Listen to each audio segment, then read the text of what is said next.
Morning, guys. Can everybody hear me okay? Am I coming through okay?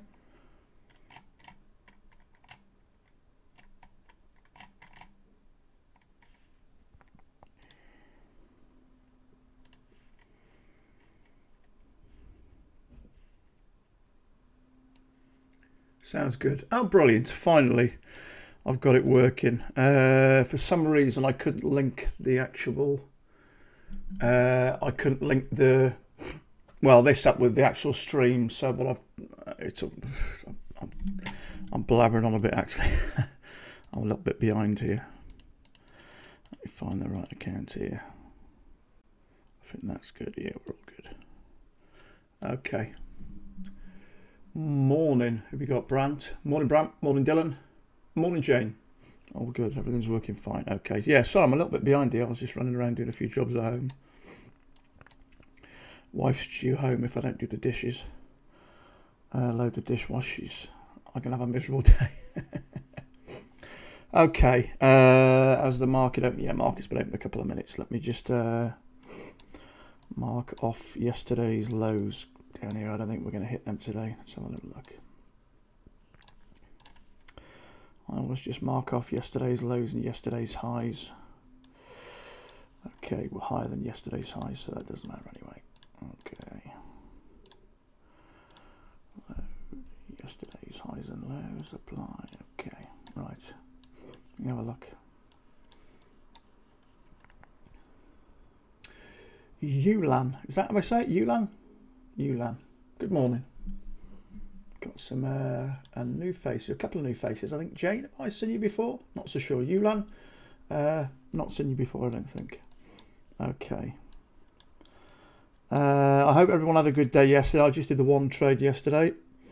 One good trade yesterday. Everything went okay. We had the news in the, well, afternoon for me. I think it would have been morning for you guys. Yes. Yulan, yeah, okay. Yulan. Right, let's have a look. Where are we now?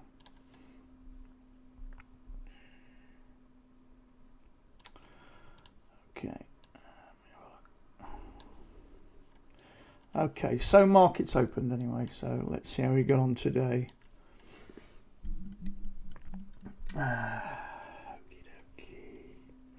Anybody had any trades yet? Incidentally.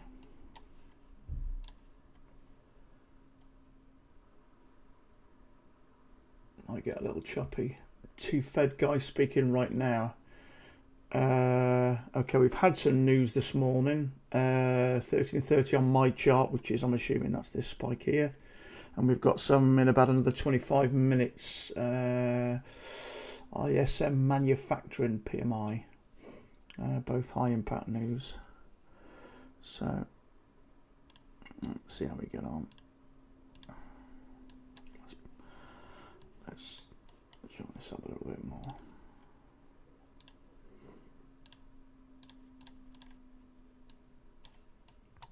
Yeah, I think this early news which caused this spike. What's that? 80, yeah, it's about 12 point. Well, the news we've had, I think we had some, I don't know, are things getting better in the economy? I suppose most of you guys are in the US, aren't they? We had a really nice long push-up, slow push-up yesterday. I don't know, if people feel a bit more positive because Christmas is nearly here. Who knows? Okay, let's see if we can get another positive green daylight yesterday. So, yeah, if anybody doesn't know, this is day 2 for me on my evaluation. I think I did one trade yesterday. I scalped for, I think it was 1-to-1. It was about $350. I'm trading 2 contracts. So 1-to-1, 3.5 points I think I got out that one trade yesterday. So far today looks like we're in a bit of a range. So far.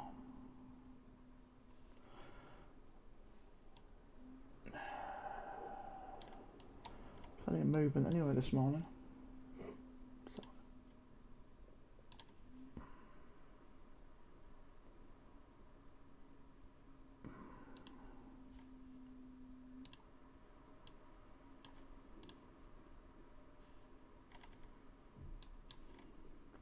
Incidentally, I've got this 80% off the evaluation code. You get a discount code if you become an affiliate. What you guys can do, if you get together with each other, you can become an affiliate and swap each other's codes and save a little bit. I think you get I got a kickback yesterday. My first kickback, I made about $5. So whoever took that evaluation with my code, I appreciate that. Very nice of you. So you guys can get together. If you've got any friends or pals, trader pals trading the same thing, you could sign up on the Apex site for an affiliate, get a code each, and I think you get 15% commission. So you can use each other's codes. If there's a couple of you are friends, use each other's codes, and every time you take an evaluation, you save you help each other out. Yeah, thanks, Brant. I appreciate that, mate. It's my first ever affiliate. I'm not really in it for this, but I suppose, if any guys are taking any evaluations, it doesn't cost you anything. But I thought I'd put it up there, make a couple of quid while I'm doing this. But yeah, I appreciate that, Brant. Thank you very much. You was my first. You can't touch it. I think it's got to build up to $100, but I had a nice little ping yesterday. So I appreciate that. So yeah, I mean, if any of you guys are friends with each other's, sign up for affiliate. It doesn't cost you anything, and you get 15%. So if taking turns, using each other's codes, you'll make a few quid yourselves.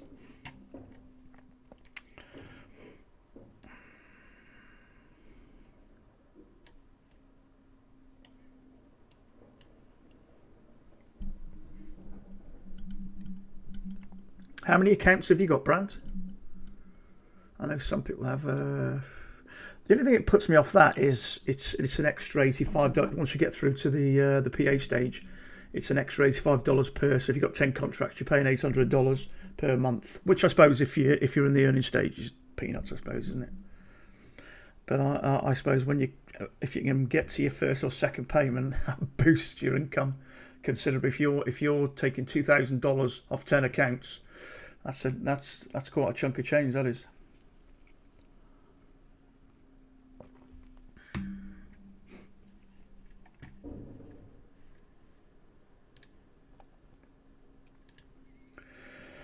I apologise if you can hear every tiny little sound I make. I was listening to myself back yesterday, and every time I got a cough or every time I sniff, it tends to come through the mic. So I'm trying to, over the weekend, I'm going to have a fiddle with my settings and see if I can't fade out some of the background sounds. I've had a bit of a cold lately, and I'm sort of coughing a little bit and sniffing a little bit, and I think you're probably hearing every little bit, so I'm trying to fiddle around my settings. I don't want to do too much because I don't want to completely knock them off. I'm looking at this. Okay. Seem to have moved into this little short range here. So I like to have this confirmed. But we've had quite a push down there. I mean, it's been an up and down day, but we're at the highest point in the day, so maybe it's a second entry. That I might just bring up a buy order just in case. But we've had sort of, I don't know, we've had sort of two pushes down there. But I can't remember, was it Brant? I think you said that there was a little bit of news floating around, so it might be sensible to stay out of this. But at the moment, if you look here, the bottom of that little range there is holding price.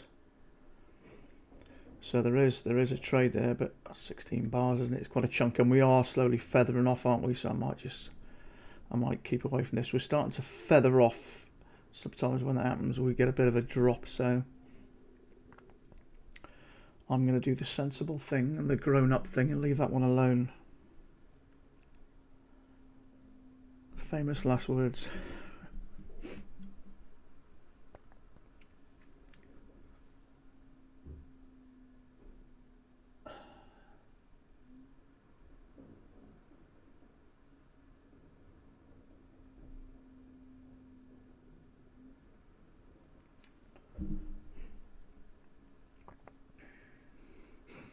So we finally made it, the 1st of December today. Pinch punch, 1st of the month, that's what we say here. I don't know if they say that everywhere else, do they?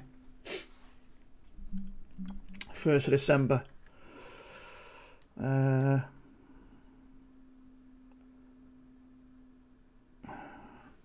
looking at two Fed guys speaking. Don't hold as much weight as Jerome Powell. The other day when Bullard spoke, the market went crazy. Yeah, it might be sensible to just get rid of that, I think. Just in case it does go crazy.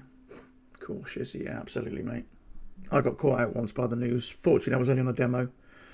But I didn't pay attention to my news up here. And I think I had a 2-point stop. And it shot straight through my 2-point stop. And I think took me out for 5 points. Excuse me. So just because you've got a stop of, say, 2 points, if the market moves quick, it can take you out of them. It can go through that and actually cost you more than what you stopped set to. But to be honest with you, it only ever really moves that way and that quick when there's news, because you've got big traders with their fingers on the button.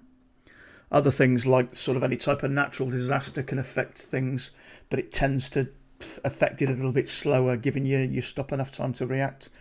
But obviously with the news, everyone's, fingers on the button, so markets can move really quickly.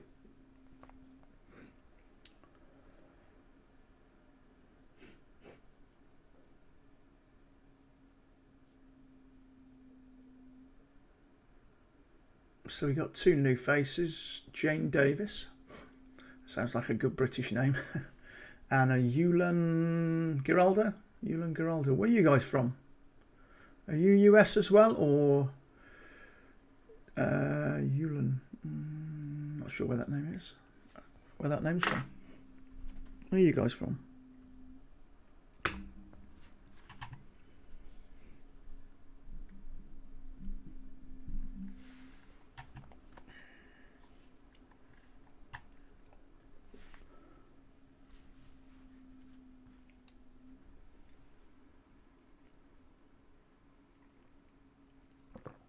Tampa, Florida. I've never been to the US, actually. It's on my list of places to go.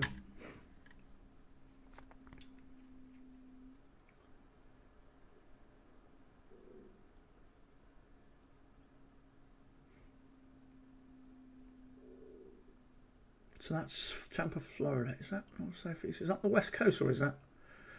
I can't think. Canada. We've got a Canadian, Bob. Morning, Bob.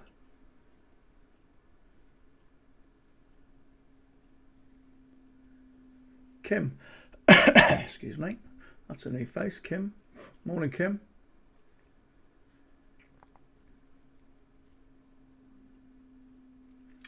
Ever thought about going to Texas?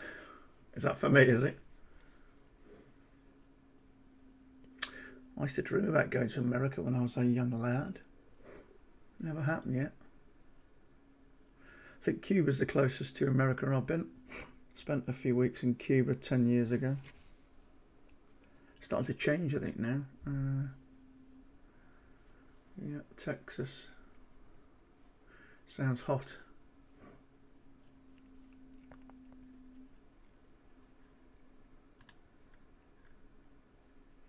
I like Cuba.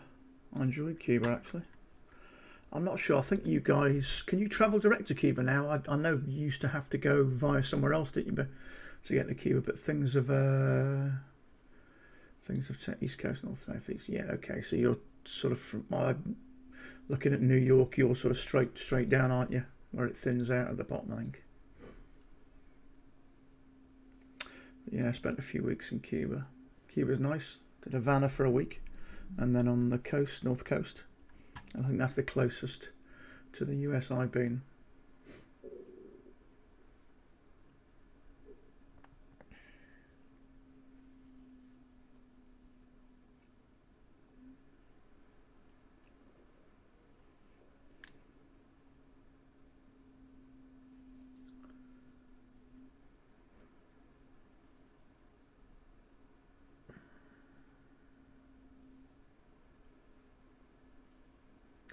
Gotta say, the thing about I notice most about America is everything's bigger. Some of the houses over here I mean, 3-bedroom houses are tiny. Some of the 3-bedroom houses can fit into your into one of your rooms. Everything seems bigger in the US.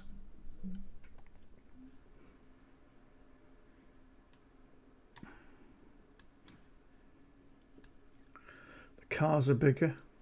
Engines are bigger. Mind you, our fuel over here currently is around about one. If I put diesel in a car, it's around about 185, which I would, that's per litre. So I would say that's somewhere around the $2.15, $2, somewhere around there. So it's quite pricey here. You can buy a mansion with a pool for 300,000. Wow. 300,000. You know, I lived down in Winchester for a while, and I would say a standard 3-bedroom house with a garage, nothing big, quite small, about 800,000. So it's shocking. I'd say the average house price in the UK is more than, sorry, is less than 300,000. So that's huge. Houston.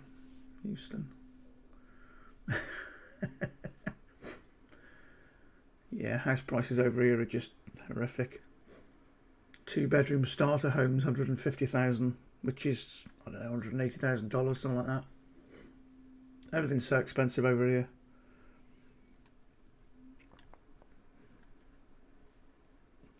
My dream is to make some money out of this and move to Dubai. That's what I think about. I got there's a guy, another trader I know, moved to Dubai, a British trader. He was 165 a litre. That's actually quite pricey, so obviously that would make it around about 145 here. I would say 140, £1.40, and we're about 50 pence more than that. So yeah, we're about sort of 25-30% more. But you guys have got big engines, don't you? Big guzzlers, so yeah, I bet you guys have noticed that filling your cars up. I just had to fork out for a new windscreen, £500 odd. I had a little chip going down the motorway turned into a crack, and there you go. Okay, this is looking tempting. This short here, it's a second entry. It's looking very tempting because we seem to be in this little range here. What's the size of that bar? 5, 6, 7, 8, 3 points, that is. Price is holding. I don't know, this is going to kill that anyway, I think. Yeah, that's pulling that trade out of the water.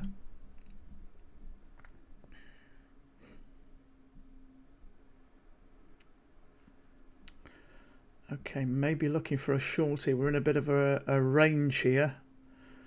And this looks like a breakout. Most breakouts fail. But is it? Are we doing one leg up? Maybe something else? I don't know. Let's have a look at that. When's the news due out? 11 minutes, 10 minutes. That's quite a small bar there, isn't it? What is that currently? 8 ticks. No, that's a bit of a doji.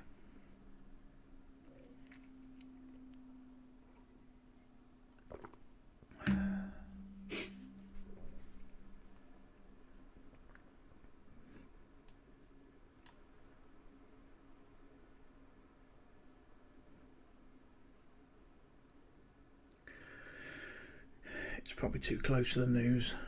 Trouble is, sometimes when we're leading up to the news, you get a lot of sideways movement. You take a trade there, you tend to get stuck.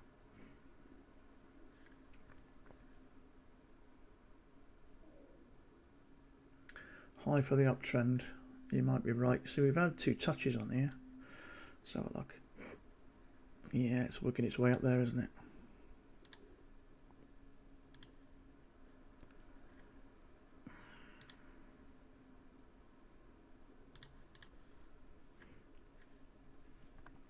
Yeah, you read that well.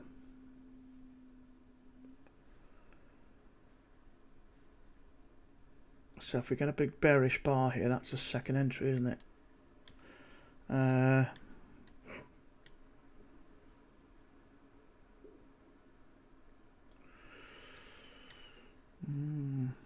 That's a triple test if that ends up bearish.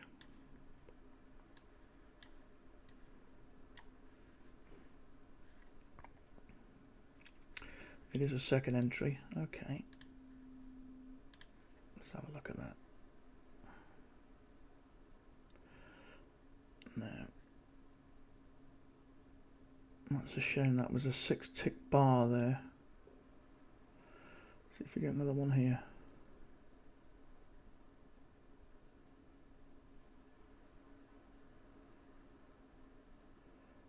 This is the measured move, is it?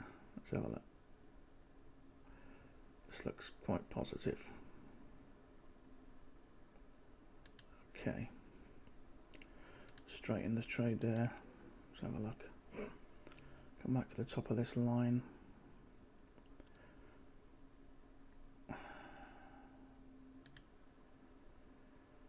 Still a bit nervous.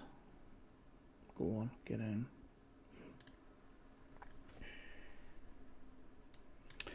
Okay, is a second entry short that. I don't like that bar though, not at all.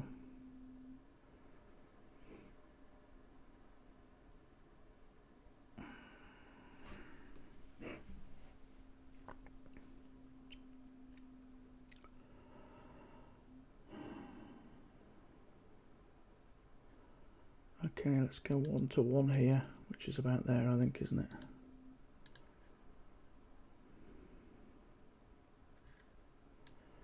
Let's have a look.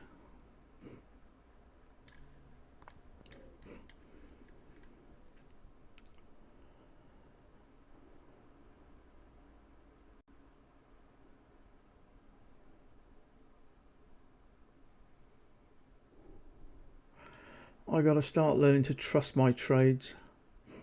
Sometimes I see a little bit of sideways movement, it goes slower. I tend to try and get out of the trade, and I don't know how many trades that went full course when I've done that. So I've got to try and be a little bit confident in my trades.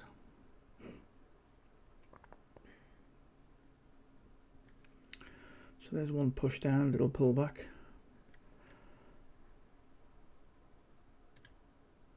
Let's put that about there, I think.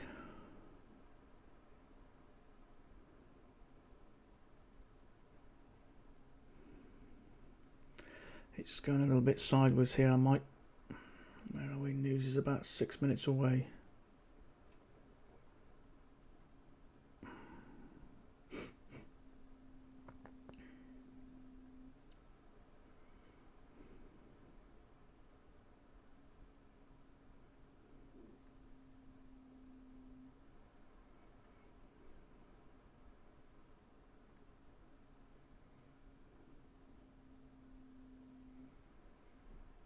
Okay, that's looking a little bit better.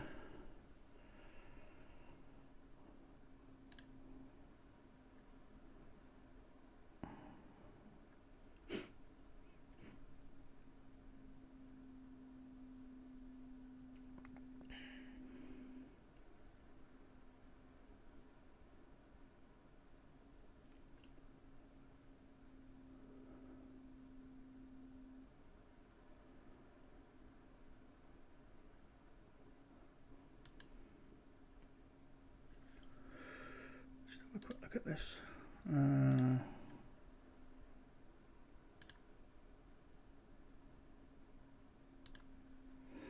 Okay, that's 1 to 1. I do not like that. It's going a bit sideways. I might try and get out of this trade if I can. That's the second entry long.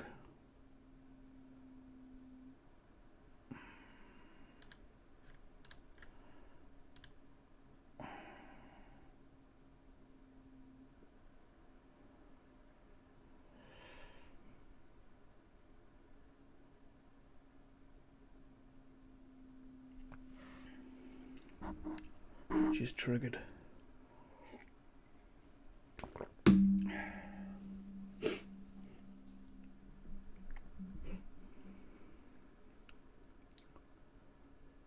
Oh dear. Oh dear.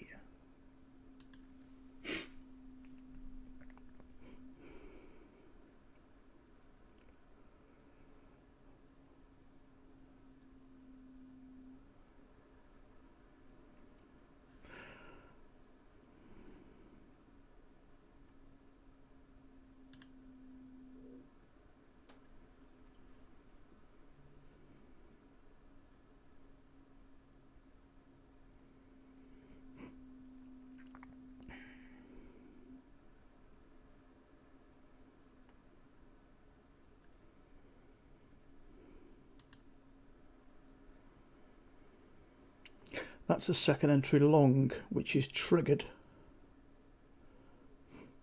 Yeah, it's not looking too good, is it? Might try and get out of this trade if possible. I think I'm stuck.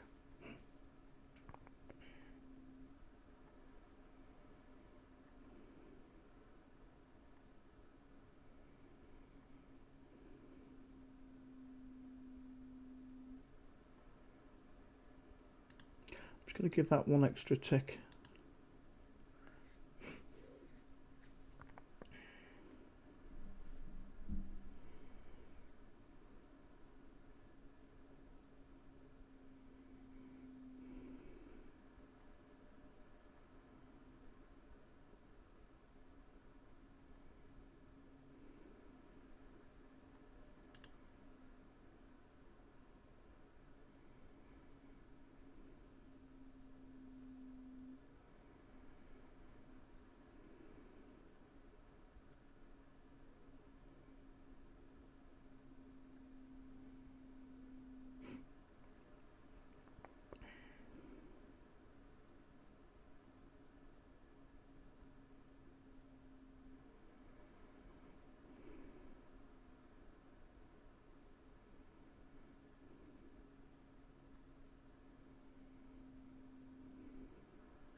I think if we break below that green bar over to the side,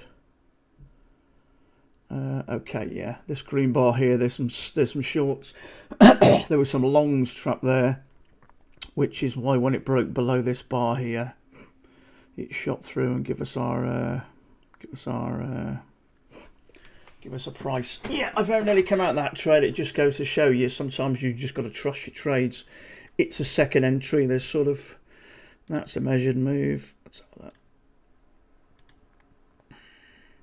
Yeah, that's as good as a measured move. We've got a nice bearish bar here right at the top.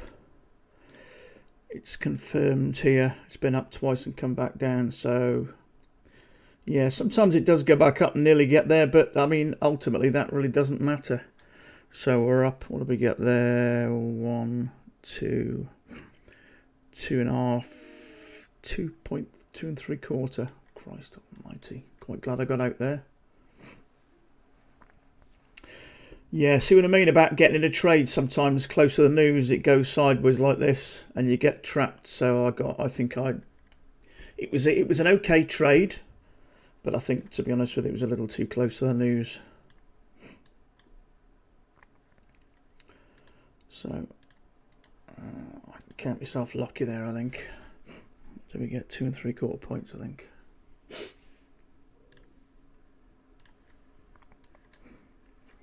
Let's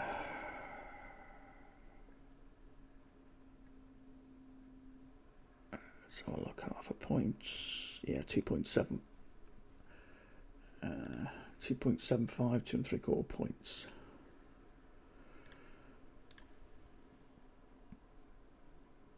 Probably shouldn't have left.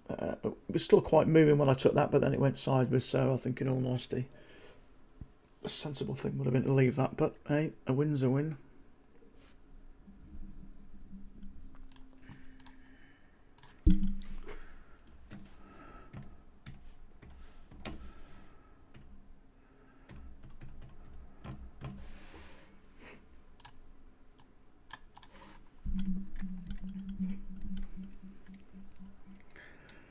Okay, we've had some news.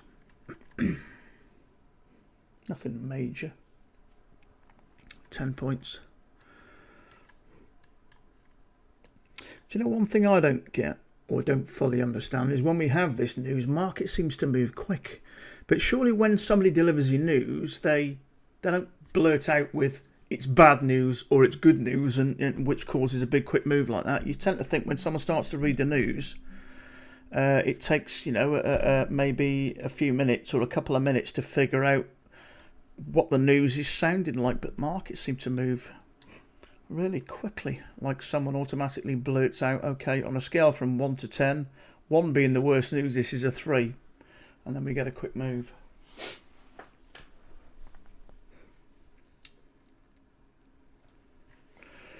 Anyway, the news is over.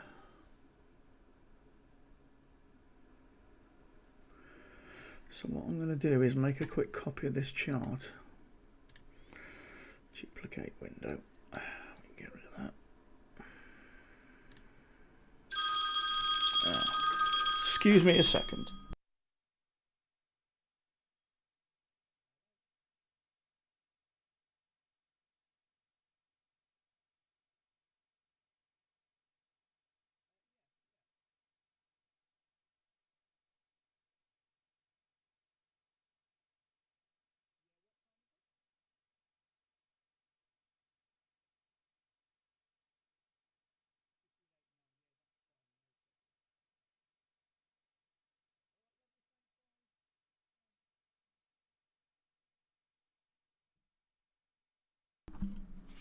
Sorry about that. We've got some electrical inspection tomorrow. Lady just calling to confirm. Yeah, I've just took a quick copy of that, and what I tend to do is put that to the side so I can see the overall picture of the day. That enables me to blow up, get a little bit closer, get to that age where the eyesight starts to go.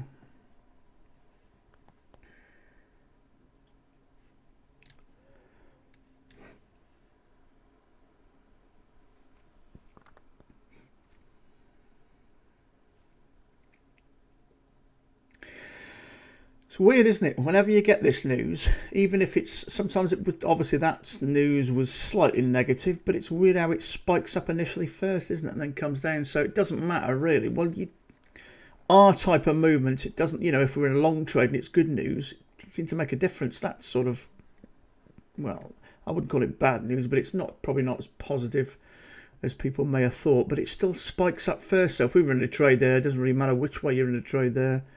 You'd have got stopped out there. Algos on either side of the market. Yeah.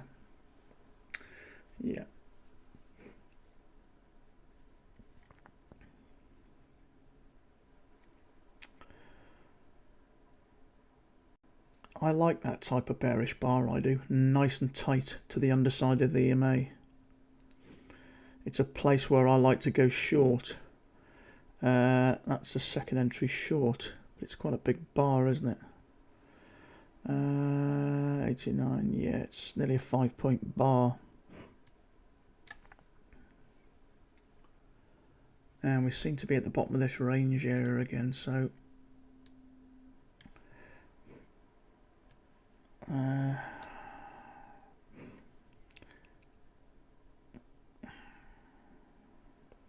yeah, there's a little bit of sideways movement there, isn't there? So I'm probably going to leave that alone. I like that type of bar. I love it. We're pulling down. We've had a couple of 3 pullbacks, and then we may tend to go lower. I like that bar. I'd say there's a fair chance we're going to be going lower. It's just a little bit rich for my blood. Maybe we're coming down to the bottom of this channel.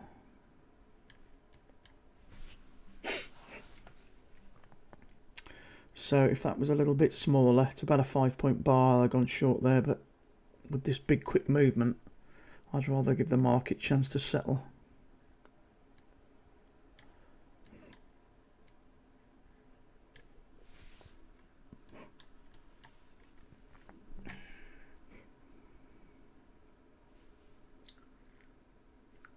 Hey Scruffy, how you doing, pal? Scruffy.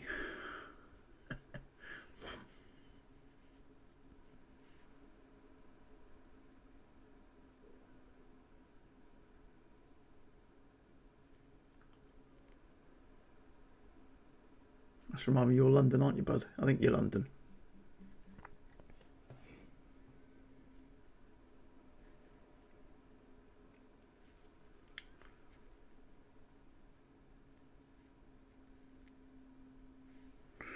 Yeah. Price is being held by this, isn't it? That's why I moved that over for a second, just to check whether we're at the bottom of there.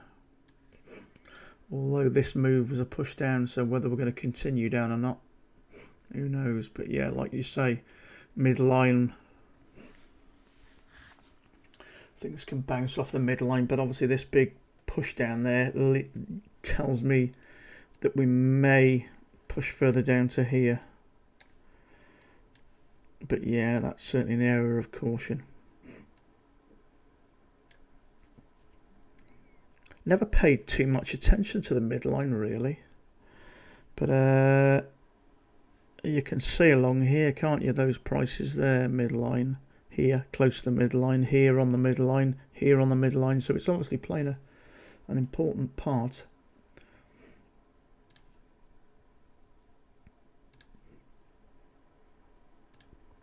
Let's see where this takes us. Okay, around about the same point as here. That'd be a measured move, so I'm guessing we're coming down. So that bar, if you'd have taken that trade, that would have been a good trade, but it's still a little congested, isn't it? And I'm trying to slow things down a little bit. In fact, I'm just going to get rid of that.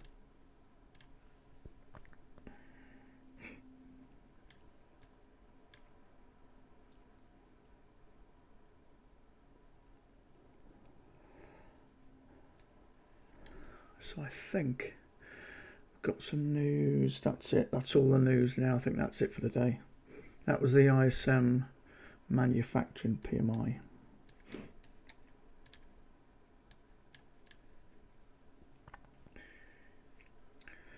So I'd say we have got a spike and channel run down there.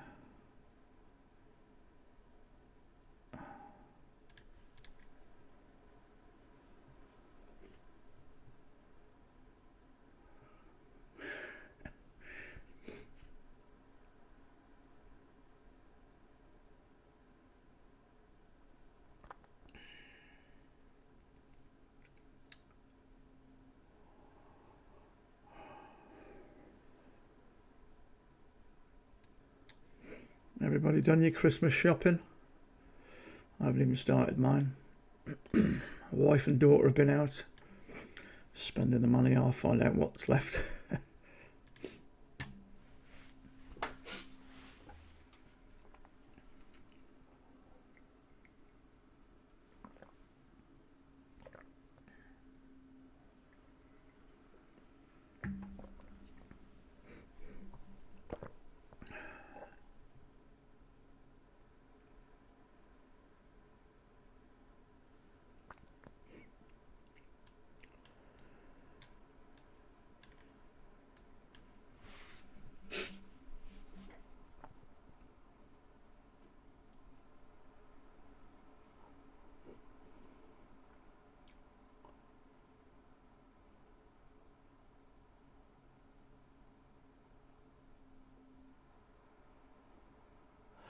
Yeah, you're right, mate. It has been really slow. It got really slow yesterday. I looked at Max chart last night, and obviously it took off.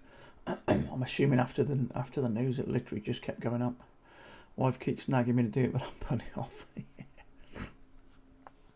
In fact, I did say to her this year that can we get everything done, wrapped and delivered a week before Christmas. The trouble is, the later you leave it, the more stressful it is. You end up running around like a headless chicken, doing it last minute. Before you know it, Christmas Day's here and it's all over and done with, isn't it? Sometimes it's nicer to get it all done a week before Christmas, so at least you can sit down, you can have a couple of beers, you know, relax a little bit, see what's on the TV and, you know, enjoy it a little bit. Otherwise, it's just a roller coaster ride up to Christmas Eve. That's it.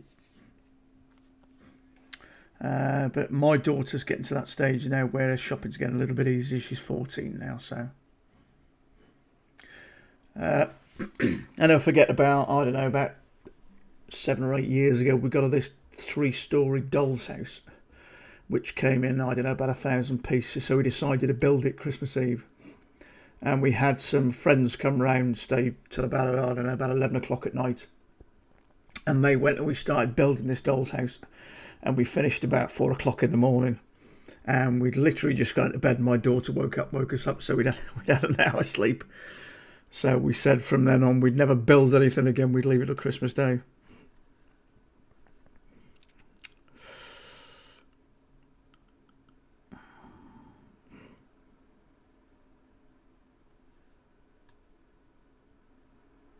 Okay, we're coming down to the bottom of this channel.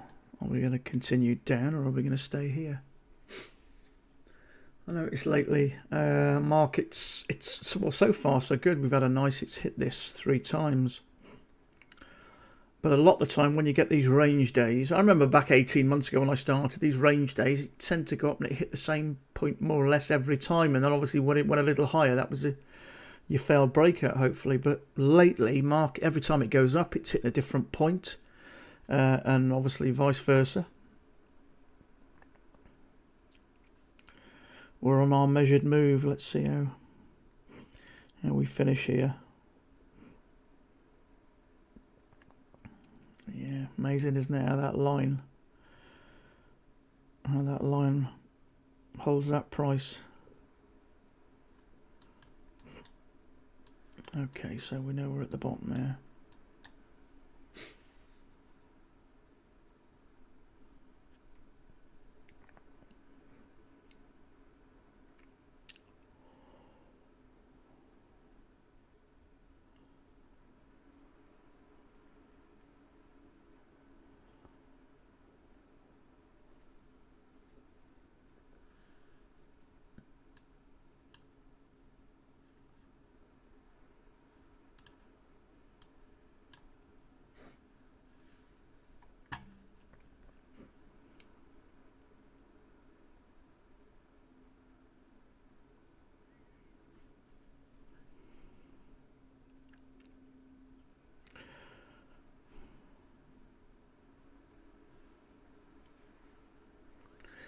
Okay, we broke below the bottom of this range channel now.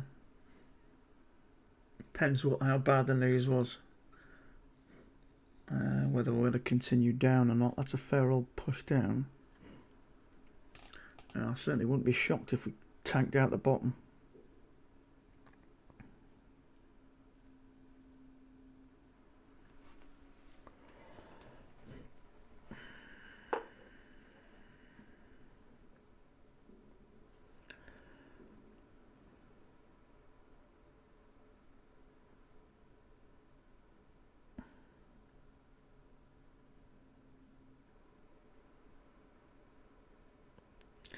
Yeah, there is a bullish bar at the bottom of here, but I don't know, I'm a little bit nervous about going along there.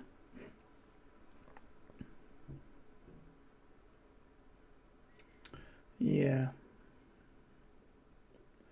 Top side of a down channel for the day.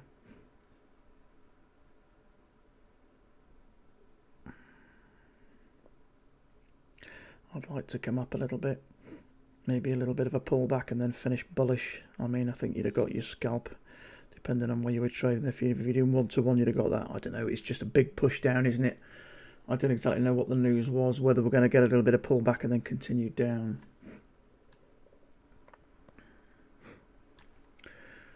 This spiking channel, maybe it was a little bit more like this. Let's have a look, see if that...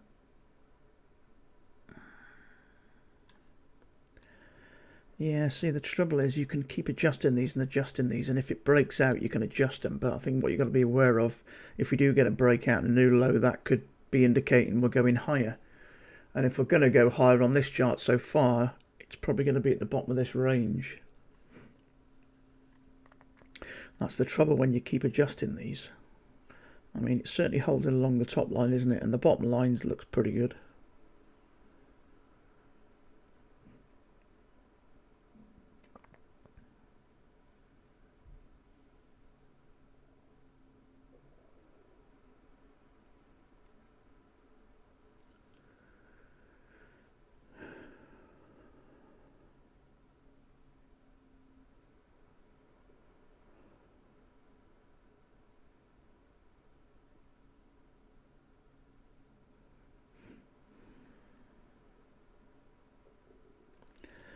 Yeah, I'm quite glad I left that trade alone, because I would have probably taken a little bit more than it gave us there.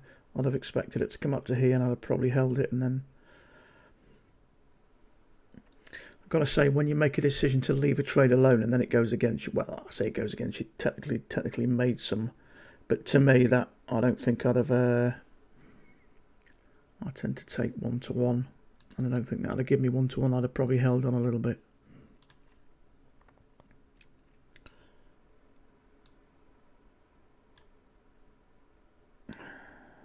Look, yeah, that would have probably, let's have a look about here.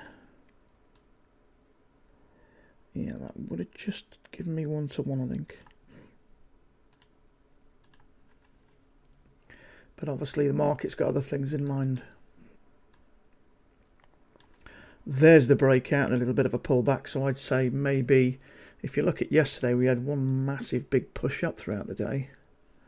So perhaps, I don't know, perhaps we're going to take back some of that. A lot of ifs and buts.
Prices are holding here a bit, aren't they? I don't know. I'm not brave enough to go long just yet. I don't think.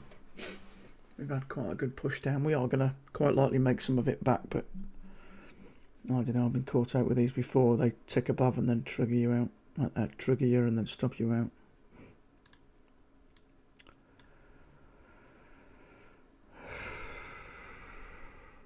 See, my arse will be twitching there straight away.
Yeah, I'd say there's a fair chance we're going to be continuing.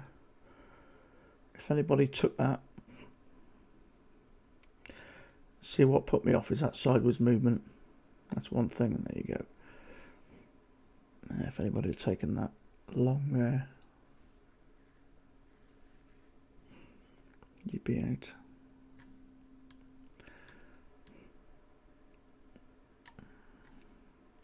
Yeah, I'm assuming the news was a little on the negative side.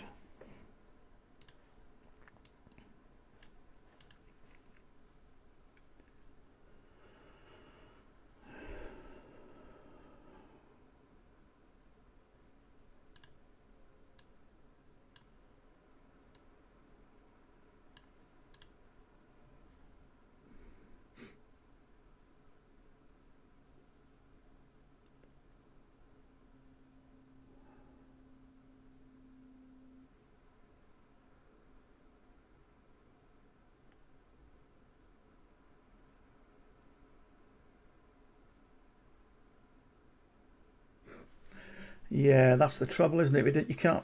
You just, mind you, theoretically, if you every time it's come back, if you'd have gone short there, you'd have made your trade. If you'd have gone short there, if you'd have gone short there, the trouble is, no, my luck. As soon as I decide to take the next one, that's when it's going to bounce and trigger me out. But yeah, I mean that EMA is such a solid indicator, isn't it? Of you really want to come back to it, something like this, don't you? Or something like this, you want to come back nice and tight. I like it when it breaks through and then finishes nice and hugging the underside. I love those trades. They just always seem to work. But obviously it depends how strong.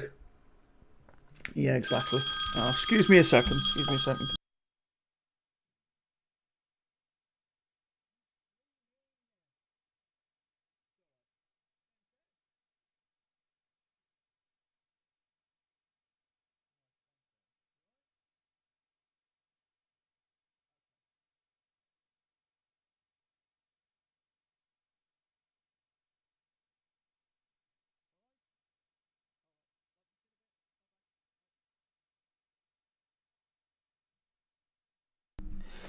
Sorry about that, wife.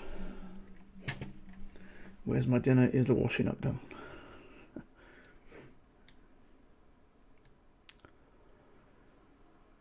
Yeah, trouble is with these trends. By the time we've come down to the bottom of this channel, thinking, okay, are we going to turn back up here? But it's decided to carry on. So obviously we're looking for a short at the moment. Trouble is when it's had that nice big movement down, you tend to think surely it's a matter of time before it goes up. But the strange thing is, one thing I've noticed is just when you think it's got to move its way up, it just carries on going down. It's quite weird, isn't it? So many times I've taken trades thinking it's got to change here, and then it just keeps carrying on down and way more. Morning, pal. How you doing? Are you at work? Morning, Lance. 2 losses for me. So bad luck, mate. Bad luck. Bad luck. Are you at work? Are you, bud?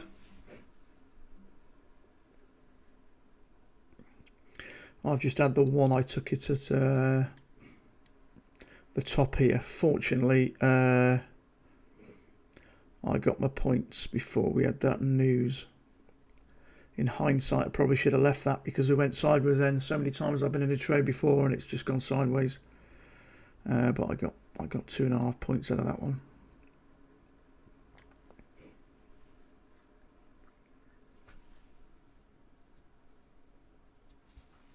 Working from home, yeah, best place to be, isn't it?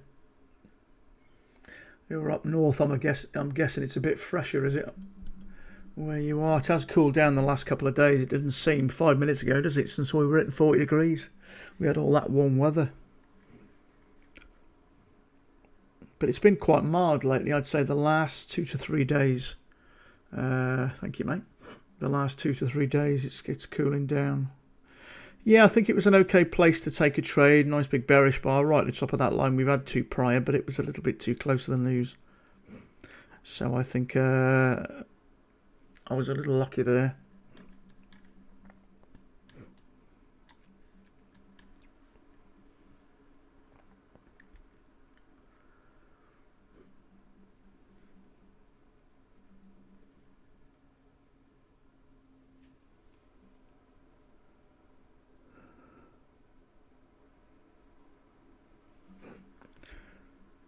Certainly seems to be stalling a little. Trouble is, so many times you get that impression it's stalling and then off it goes again.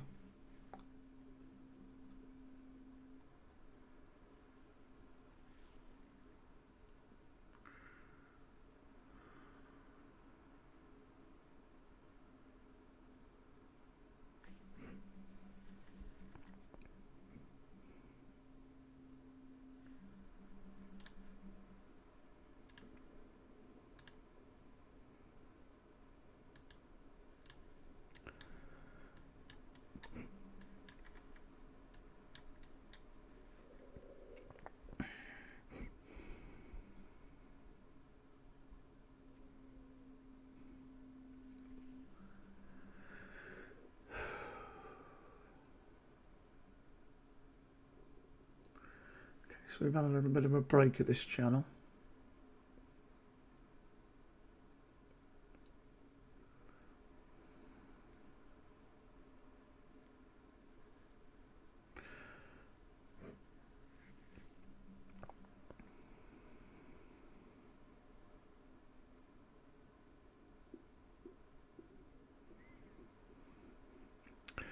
I'm looking for a failed breakout.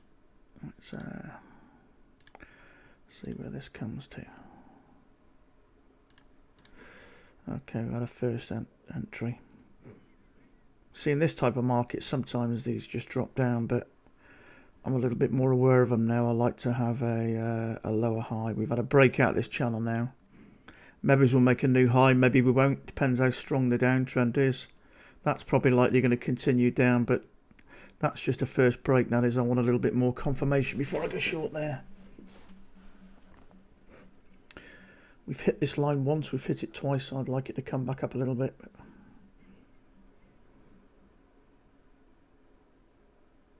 So tempting, isn't it, just to go. We've had a little break, you think it will come down all this time, it's probably going to come again, and it probably will, but guaranteed the time you decide to take it, you'll get shafted.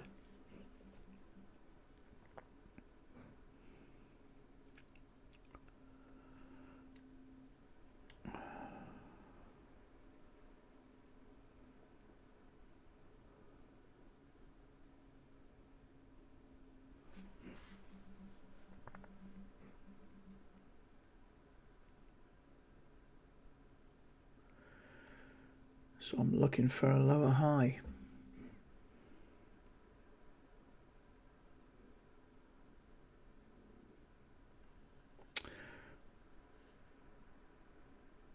Yeah. It's only just come out of that. Well, technically, it's not even come out of that now at the moment. I've been caught so many times going short. Still in one of them. I like to have it to clean break, but I was hoping we'd have a little bit of push, but the market seems strong. Tried to get above this one, but it couldn't. I like to, it to push up a little bit, and then maybe I'll take a short there. But see, if you know we're going to get a nice, good, steady downtrend all day, you can just sort of take them when they come close to the EMA or here. But the trouble is, I think one thing I've learned is you've just got to follow the rules. As tempted as it is to go short there, and if you'd have gone short there, it'd work. But it's, one thing I'm starting to learn is you just have to follow the rules. As soon as you stop following the rules, as soon as you start ignoring the rules, things just don't seem to work out. I'm quite stubborn and pig-headed, I am, and it's taken me probably more than most to realise that. But I am slowly starting to get there. It's helping me stream as well. I'm less likely to do something stupid when I've got people watching me. That's my theory.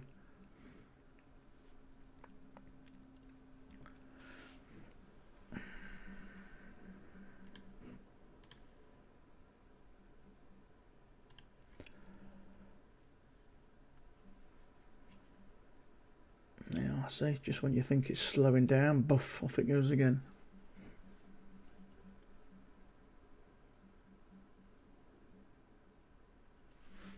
I have these weird dreams some nights I do that I can predict what the market's going to do. I have a chart for the following day. When you decide to make a life as a trader or learn this, you have some strange stuff going through your head. You really do.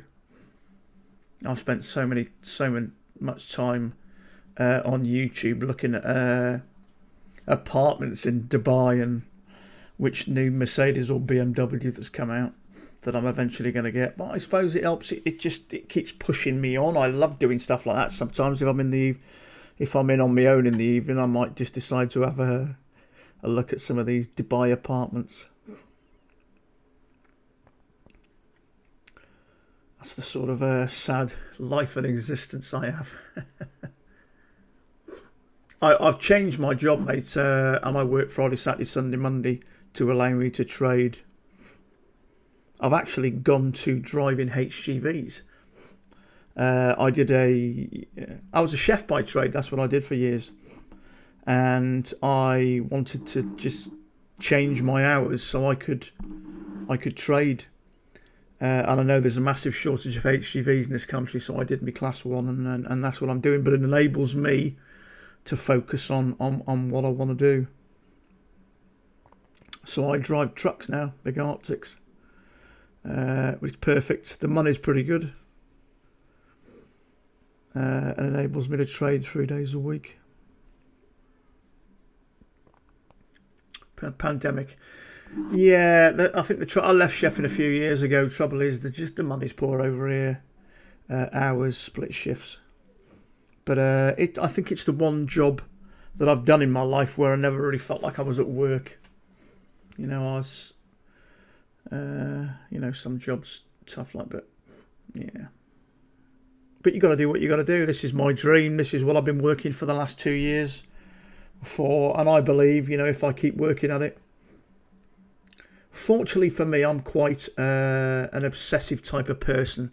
If I want something, I go all in. I buy the books. I just, I think I must rack up something on the lines of 20 hours of a combination of trading and studying every week minimum. There's never a day goes by, even when I'm driving, I have an audio book on, something to do with trading or something to do with psychology. I go to bed listening to headphones of trader psychology and all that sort of stuff.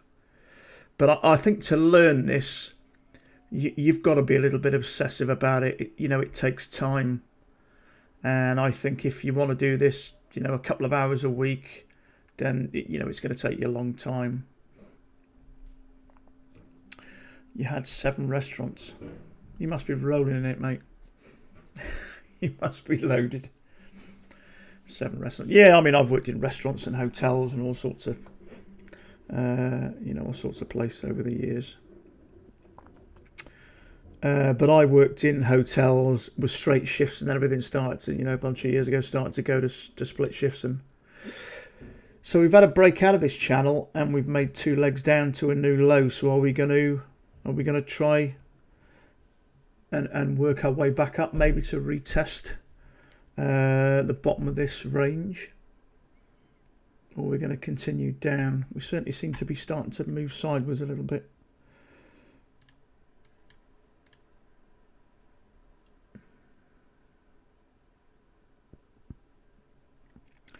I like to learn to be patient and sit out times like this. It's not very clear at the moment, really, is it?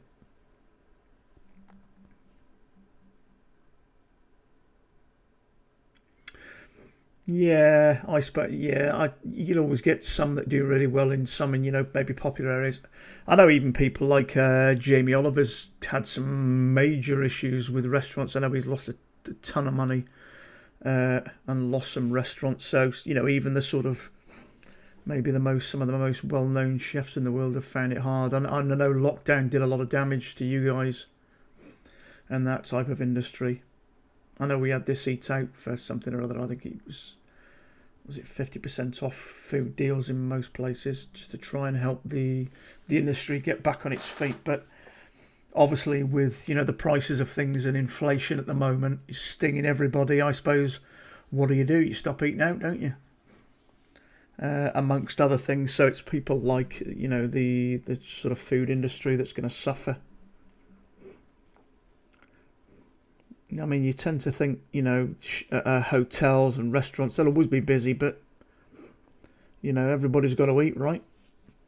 But obviously at times like this, people will be cutting back on prices. One of the first things you're probably going to cut back is on entertainment and eating out. We tend to spend a lot of money on coffees and coffee shops. So I think we've started to slow down a little bit.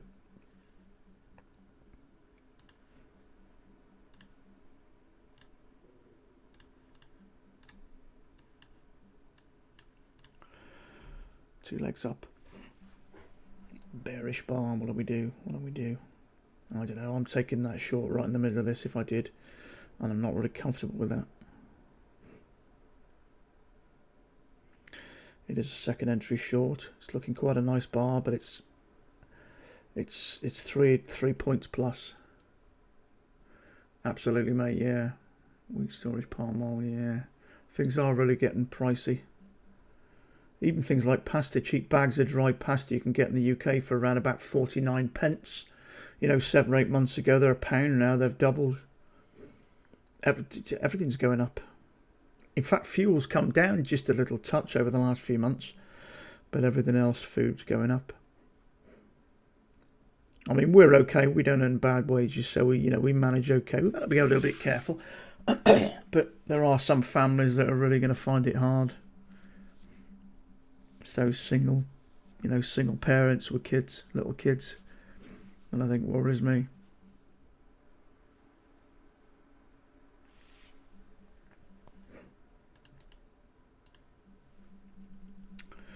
It's tough, isn't it, when you've got to make a decision to either heat your house or feed your kids.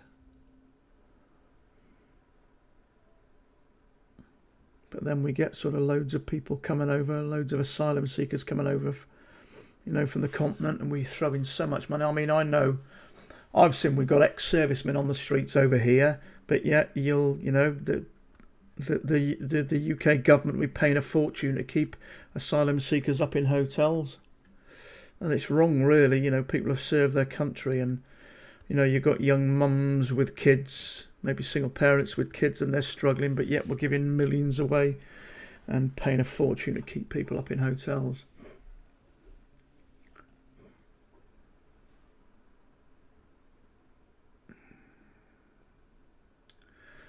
Yeah, meat prices.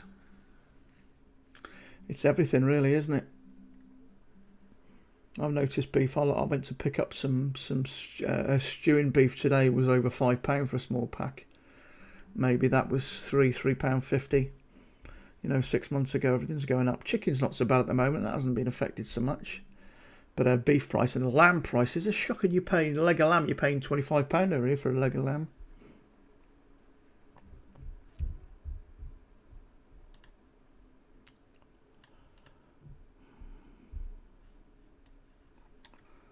Yeah, it does make you wonder. Is it going to continue?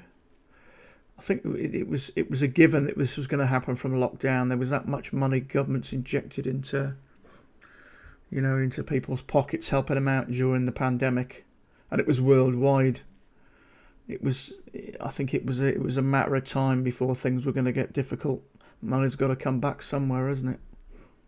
So many people struggle. Everything's going up. Yeah, it's a tough time at the moment. Hopefully it won't be too long before we're looking back on this and moving out.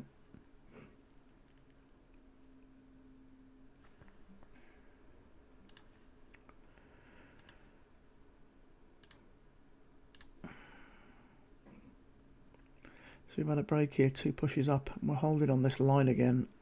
I mean, the markets look pretty bearish, isn't it? We've had a nice little push down. Now we seem to be having a little bit of maybe a sideways movement, maybe a correction. And then I think it's quite possibly it's going to come out the bottom again. It's just catching it in the right place on the way down, isn't it? It looks to me like we've had a good push down, and now we're doing some sideways movement. I think it's certainly likely it's going to retest this bottom, and maybe likely it's going to continue down. But it's finding a bar like that's a nice entry, but there's nothing there, is there? There's no setup. No, more luck if I went short, it'd go up here and stop me out.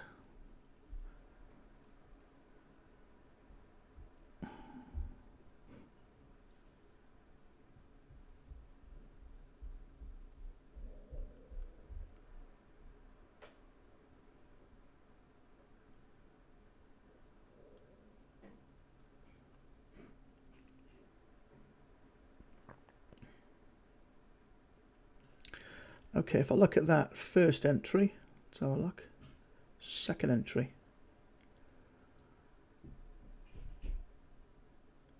I'm just worried if, just thinking, is anybody going to be stuck going long there? No one's going to go long there, are they?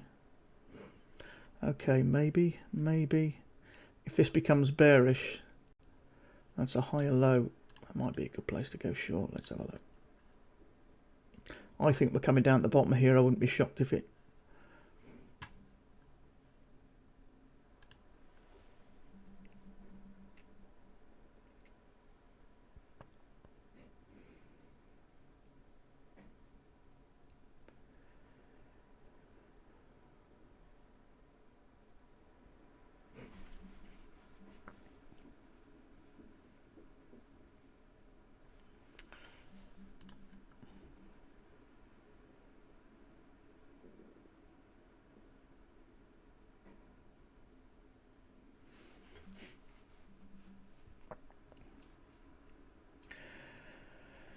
So we did have the breakout at the bottom here. Sometimes when that happens, we get like a mirror image of breakout at the top, but I think the market's It's too bearish at the moment, isn't it, to do that?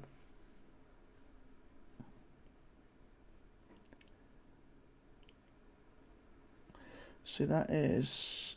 I'm just wondering whether there's going to be anybody long there. Oh.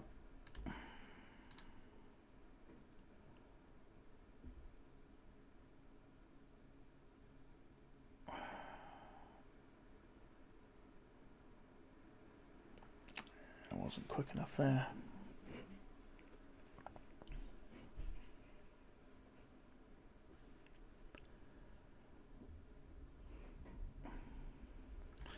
That's 3 points, that is. Let's have a look at this. That's a second entry long. If that trigger, it's above there, it's quite bullish, isn't it? But I'm sort of not, I'm not comfortable with going long there.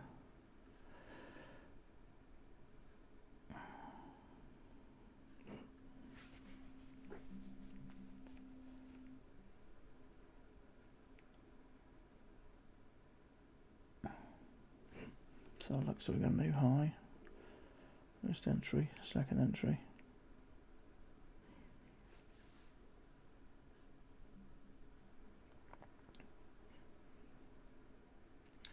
EMA's flat as well, isn't it?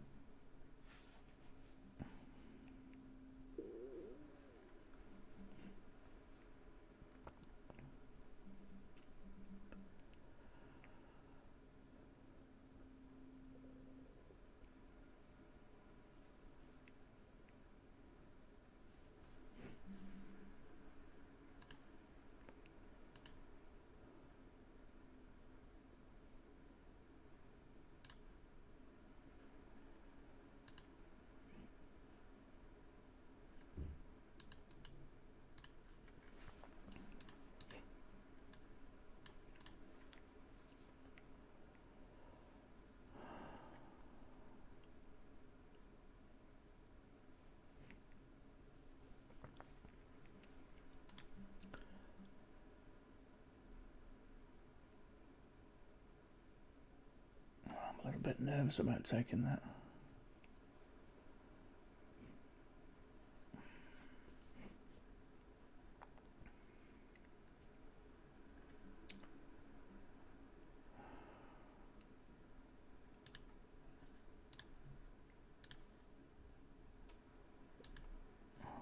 Come on.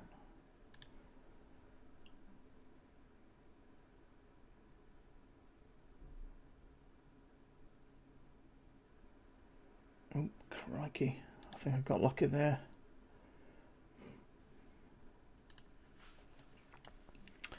Yeah, sometimes when it breaks out the bottom, it happens the same at the top.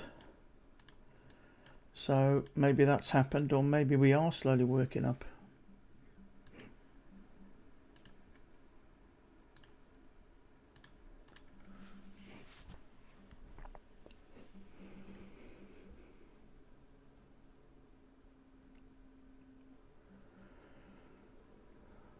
Excuse me just a second, I'm just going to pop to the toilet.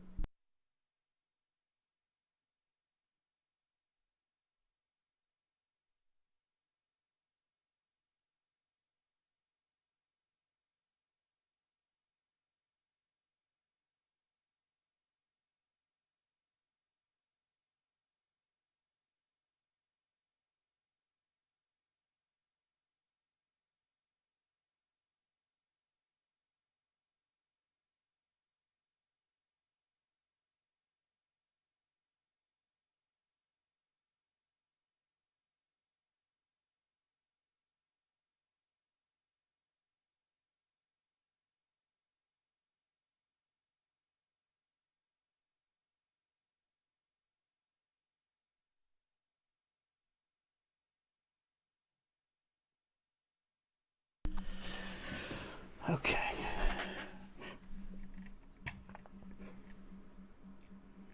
How did I find Mac? Through who's the Asian guy that trades that had that bit of an issue with Mac? What's their names? Riley Coleman and who's the other guy? Michael Chin. I actually started trading currency with Andrew Lockwood. You might have bumped into Andrew Lockwood. He's in the UK. He started trading in the London Stock Exchange as a pit trader in the 80s, and he trades from home now. He's got a nice big house on the outskirts of London. And I started following him. And after 6 months of following him, I saw Michael Chin and Riley Coleman trading. And I was about to take their course, which is about £350. And I just did a little bit of researching around, and I found out that they sort of repackaged Mac's course, and then I just happened to find Mac, and it's the best thing I did. It's probably the cheapest course you'll ever. That's it, Michael Chin. Yes, I mean Mac's. I think I paid $100 for the manual, and I think it was $120 to join his group for 12 months, and I think he reduced it by $20 if you bought the manual. So it's about $200 for a year, which is just phenomenally cheap. I mean, there are so many trading companies out there which will take literally thousands off you. I know there's another girl which trades in the UK. She's on YouTube. I know she did the Warrior train. I think she paid about $2,500 for that, I think. So $200 to be part of Mac's group for a year is phenomenal. And then obviously I joined the Facebook group, and I had loads of help from the guys in there. People like, especially people like Daniel and people like Marco. And I literally posted my chart there every day, asking for advice, what I done right, what I done wrong, any type of feedback, and then that's sort of how I sort of started to learn. But he's a nice chap, Mac is. But he's been putting videos on YouTube for nearly 13 years now. So I got to say, the guy he's a skilled trader, and he must make a ton of money, or he could if he wanted to. But he still spends a lot of his time, helping out others and putting things on YouTube. And he certainly doesn't do it because he needs the money. But I think he just enjoys doing it. So he's actually put a lot into trading. He's helped a lot of people out in trading, I think. But he's been doing it years, so I got a lot of respect for the guy there. So many people are just in it for as much money as they make, and you can't blame them. You can't blame him for it, but he genuinely seems to enjoy doing it.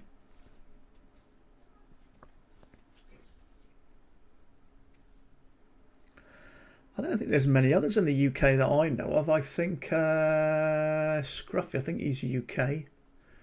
There's me and you. I don't know who else is out there. I think there's another guy I came across somewhere. I can't remember. But there's a guy who's from Norfolk. I think his name's Joe. He lives in Dubai now. He started with Mac's system about 5 years ago. He was a teacher. And he taught over in Dubai for a while, about 10 years ago. And he came back and he learned to trade. I believe it was Mac's system.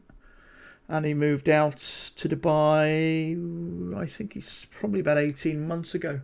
And that's what he does. Him and his girlfriend rent an apartment, and once in a blue moon I get a message from him, and he loves his life. And that's the one beauty about trading. There's not many jobs. You can literally up sticks and move anywhere in the world. Just a computer and internet connection. Consider how much potential money you can earn in it. It's great, really.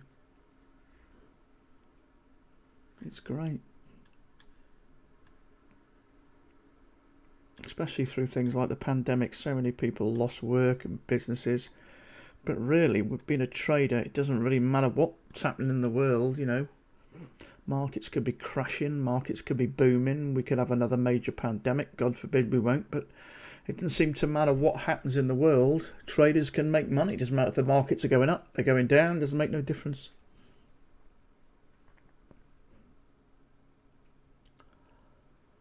But I think that's what all the jobs I've done in my life, I've never felt something that really suited me. But as soon as I started doing this, something just worked. I love the idea of being able to control my own life and my own working hours, and you don't have to worry about getting sacked, being made redundant, work dropping off because of this shortage or that shortage. I can't think of a reason why traders would struggle to trade. You know, obviously markets can get a bit volatile, but there's nothing that can happen realistically, you know, in the world or the economy, which would make it difficult for traders. But most other businesses out there, you know, they go through tough times depending on, you know, what's happening with the economy, but it just doesn't seem to make a difference to this job. I kind of like being at home anyway, I do. I'm a sort of a home guy. And obviously the hours are attractive as well. I suppose average 2 to 3 hours a day. Not many jobs where you can work 2 to 3 hours a day and potentially earn a nice little living.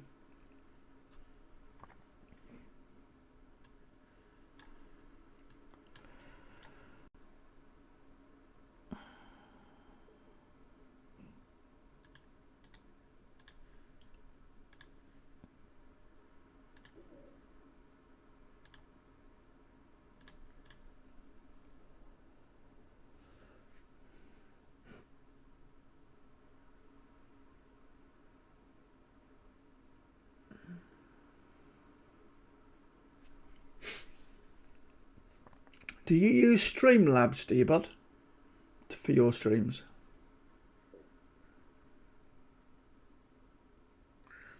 Just trying to get my mic set up, because when I've listened back, you can hear every time I cough or sniff or move around, you get chair creaking noises. I think there's a way of adjusting the microphone settings. Trouble is, I've only got I've got wireless headphones and headbuds, but I can't seem to hear myself talking to be able to adjust it. So I might have to go out and get some wired headphones.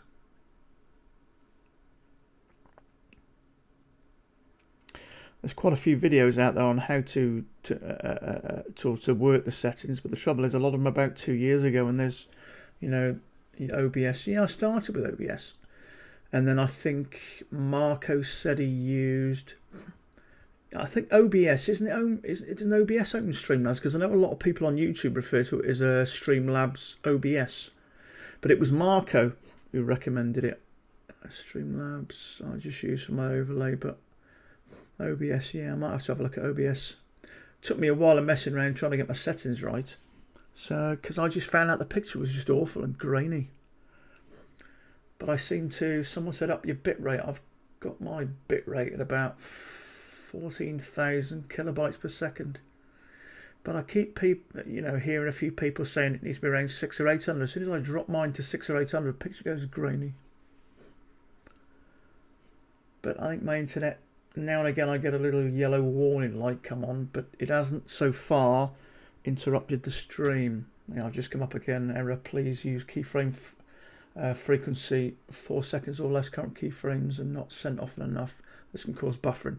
As far as I know, I've had no buffering, but it's like anything, isn't it? I've never really used YouTube. I've never streamed anything before or put any videos out there. Yeah, see, if I set my bitrate to 4,500, my picture would be awful and grainy. Yeah, your stream looks okay to me. I mean, at the moment, I've got mine set to 14,000. But I don't know. I suppose it's playing around. You learn as you go on, don't you?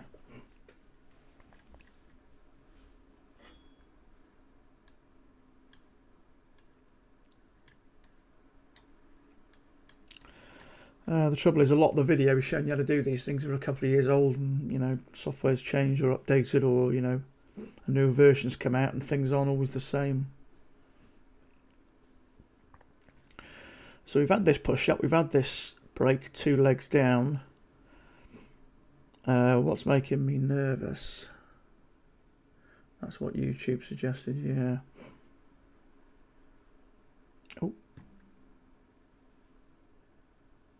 I guess people thought we were going up from there.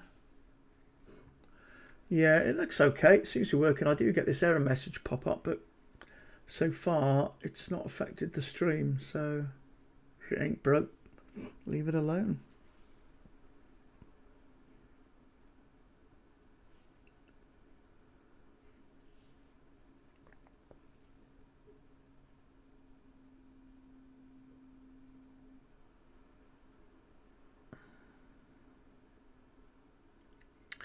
I finally got things to work a little bit better. What I was doing, I was scheduling a stream, and what I wasn't doing is copying and the excuse me, the key stream, or the streaming key, and putting it into Streamlabs. So I had, half a dozen people waiting for the stream, and I couldn't start it, so I had to open a fresh stream. But I think people got the idea and moved over.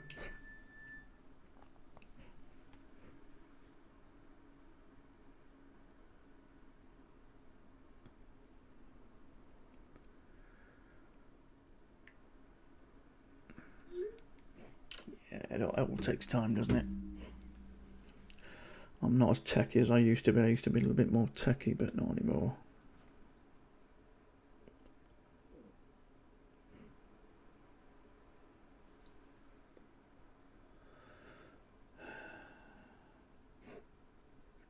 I did use a couple of your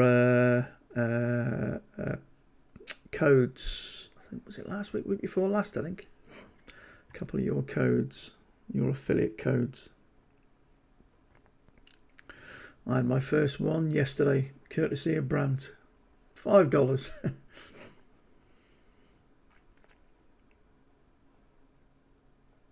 I thought that was a bit selfish of Brandt. Actually, he could have taken on 5 contracts, which would have given me a little bit more. I suppose it all helps, doesn't it? I'm not really doing this for the money. My theory is if I've got people watch, I've come full circle now. I've been struggling, and sometimes when you're sat there by yourself, it's easy to take these trades on, isn't it? Yeah, no worries, mate. No worries. It's easy to take trades when you're by yourself, but the way I see it, if you've got people watching you, you're less likely to do something stupid. And I've got to say, from the first day I traded, I actually lost a couple of trades during that. I ended up a little bit, but it didn't really affect me. I didn't feel the need to jump in. So far, so good. It feels like maybe this is the next step. So if anybody is struggling and you want to stream, I'd highly recommend it. Just tends to keep you a little bit more grounded.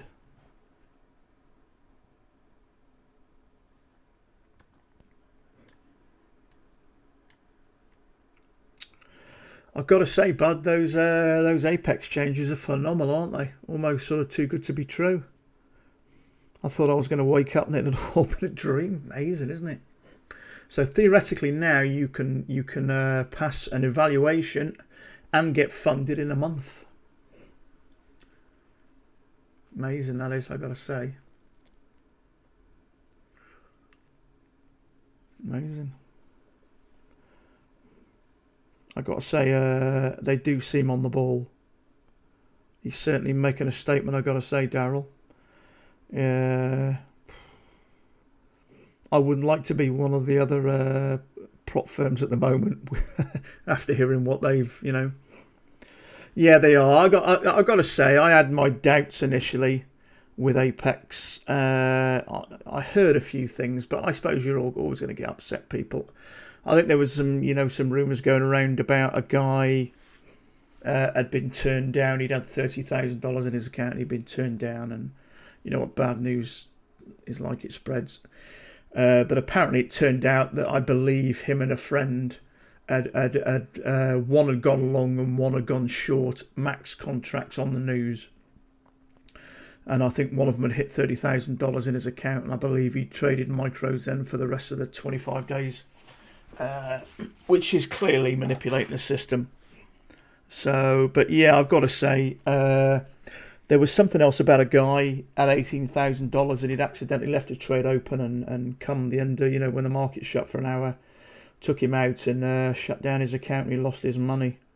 But, there was a few rumours and a few people moaning about that, but fair enough. Daryl came back and said they put it into their system that any trades left open that go into the market closed get auto liquidated. So I thought it was decent of him to do that. But I think these new changes, these are a game changer. There's no two ways about it.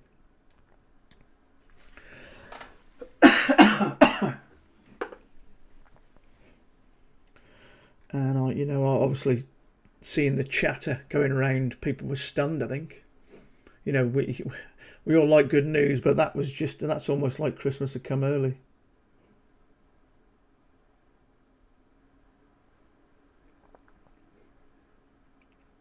But yeah, I don't think I'll go anywhere else. Apex, I've got no problems with them. They're a good firm. I've spoken to multiple people who've had payouts. And I know the Canadian trader guy, I know he's had some serious payouts. Some big payouts he's had.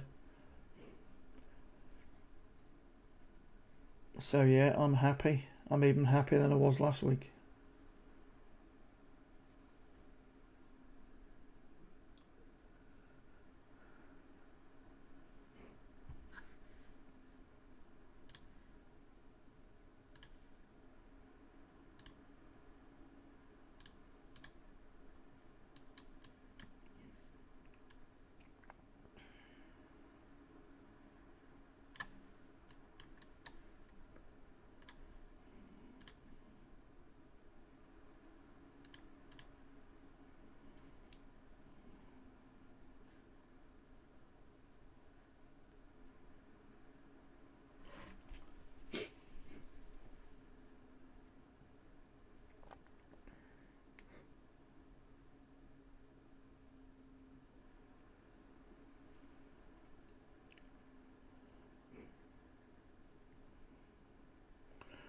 Okay, this channel looks like it's been confirmed there.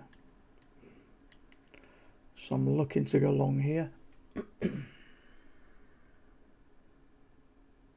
No, mate, I work Friday, Saturday, Sunday, Monday, and that gives me a decent enough income to be able to take the 3 days off in the week. So yeah, literally 7 days a week I'm off. I'm working. But I only trade, I don't know, maybe 2.5, 3 hours, so I get plenty of time off. But you've got to adapt. I think the trouble is, especially living in the UK, where the markets tend to open at 2:30, it's hard for most. Most people are going to be at work then, so it's difficult. So I made the decision to change jobs, so I could trade. I figured this is what I wanted to do, and you got to do it, haven't you?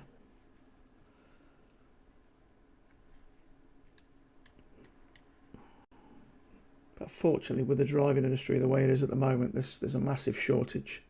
Money's pretty good. I get £19 an hour flat for driving, and I can have all the hours I want really. So you can earn a reasonable living from 4 days a week.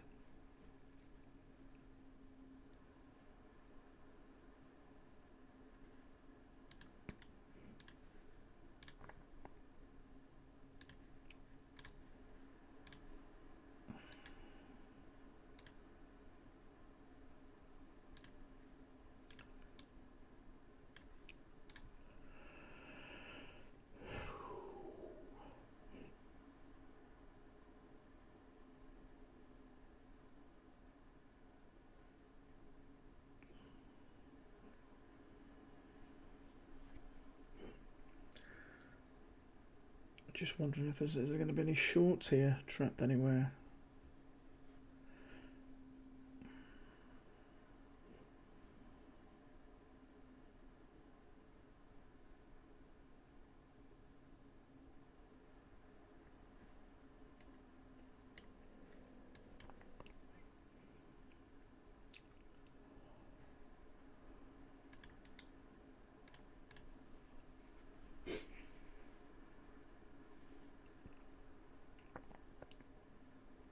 See, if you count this push up, we've had a break and 2 legs up to a new high.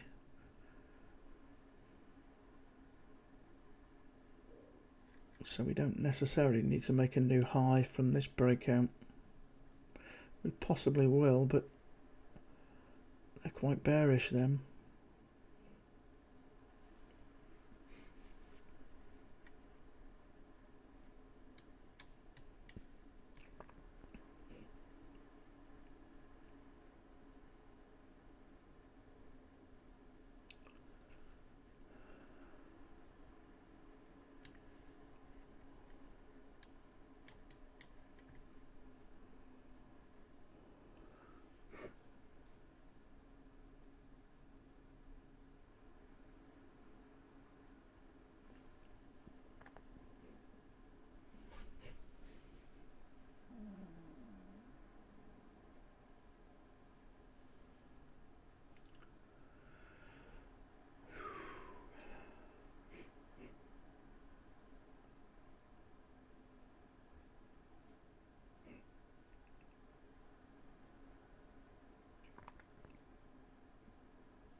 I was going to put a little bit of Christmas background music on, but I think I might get the odd copyright issue. I believe there is sites where you can download free music. I think I might have to have something playing in the background very quietly. But I think there's copyright issues if you use Christmas music. I don't know.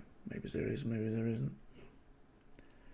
You have some sort of slight, maybe quiet, Christmassy, jazzy type stuff with no... Maybe you can do that, I don't know. I'll have to look into that.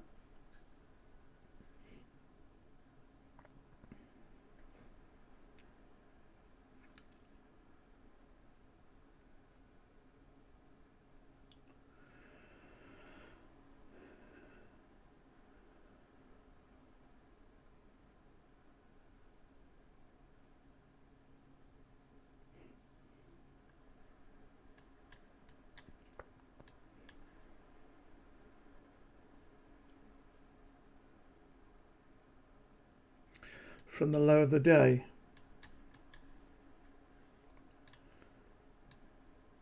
Which is, I'm assuming there, isn't it? It's all that. Right to here, yeah, I suppose it will be, won't it? It's all that. Yeah, that looks alright, doesn't it? Let's maybe pull this down. It's hard to know, isn't it? Yeah, that works better, doesn't it? Let's get rid of that.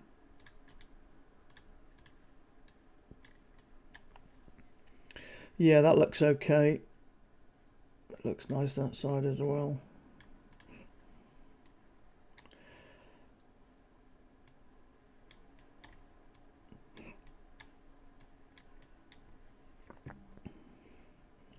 No real setup here, is there?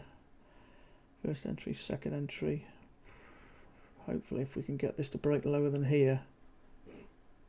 Just checking this isn't anything like this, is it? No. Yeah, if we can break down the trouble is with this market, as it came down, it comes down that quick. It doesn't really give you any opportunities, does it? Frustrating as hell. But I suppose that's part of the skill of a trader, isn't it? It's having the patience to sit there. Come on, down a bit more, okay. So you push it down. If we can get a nice big bullish bar here, that might be a nice place to take a trade. Let's have a look, fingers crossed. I'm just wondering if there's going to be a few shorts there, maybe. It's triggered for them.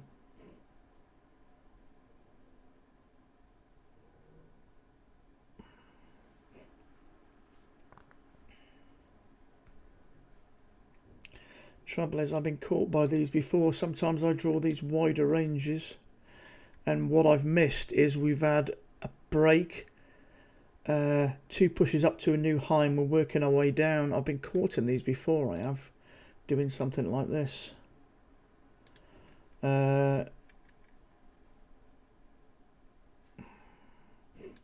That's what makes me a bit nervous.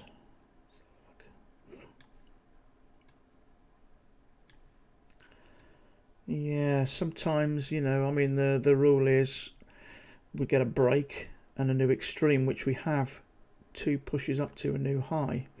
So then theoretically we could come in the other direction. And I've been caught sometimes going along there and we end up moving downwards. So I'm just going to be aware of that. Because we've had a big push down, perhaps we've had a little bit of a correction and maybe we're going to come down. You just don't know, do you really? It's a lot of ifs and buts. Yeah, it does sort of look like we're working our way down here, doesn't it? Maybe. Let's get rid of him in case I forget.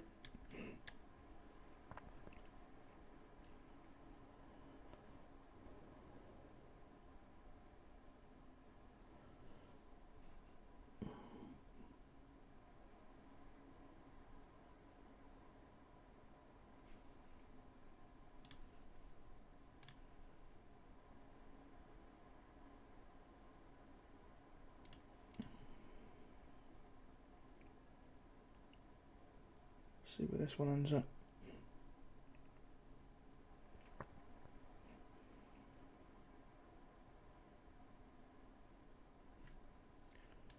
Yeah, it does look like we're moving down.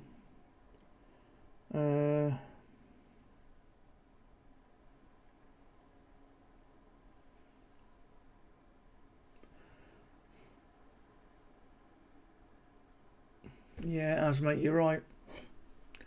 Brand, yeah, it has been difficult lately. And I think that's where it separates the men from the boys, really, doesn't it? I know last week I had a day where I got just caught out in really stupid trades I should have just left alone. I mean, there's no rush, is there? You know, or is this the start of the move up, or are we going to come back up to here? It's tempting. We look like we've had two pushes down, followed by a big bullish bar. It's just the way it's just underneath this EMA. I mean, it quite likely might push higher, but I have something telling me just hold back. Because if I take away this, we've had sort of two pushes down, haven't we? Followed by a bullish bar. And it's quite likely going to go higher, but I don't know. I just, you know, when you get that little feeling in your guts, leave things alone. There's no rush. I'm up one trade. Be nice to get another. See, it's holding. The EMA's holding. Prices have gone a bit flat. So I'm assuming I'm not the only one out there that's thinking, oh, we're going to go higher from here. Or as we've had this trend up and we've had two pushes to a new high, maybe we're now working our way back down. It's just making me nervous that you know, I mean, the bar looks fantastic, but the way it's just a little bit, it's below the EMA, and the EMA's gone flat and it's holding prices there.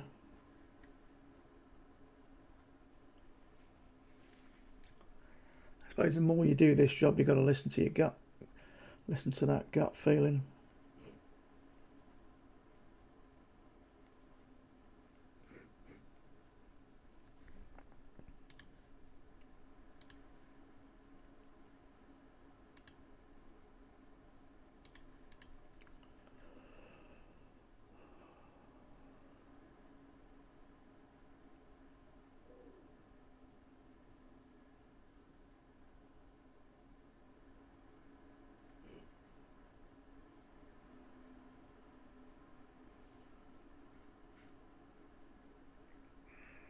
You know, I remember when I started 18 months ago, market seemed a lot more simple, a lot simpler. Yeah, if I'd have gone long there, my arse would be shaking about now. There we go, you just got stopped out there if anyone went long there. I hope you didn't. But it's so tempting, isn't it? You see this big push up here and you have two legs down, and that was more or less two nice legs down, two clear legs down, followed by an engulfing bar over this nice big bullish. But if you'd have scalped a point, you'd have got a point out there. You may have even squeezed 2 points. But I tend to go for 1-to-1. So, you know, when I leave a trade because it doesn't feel quite right, and it would have stopped me out, that, you know, that really helps my sort of mental well-being. You know, helps my mental psychology. It just bolsters the fact that, listen to that gut feeling, and it's going to help you out more often than not. So we seem to be working our way down here. We've had a break.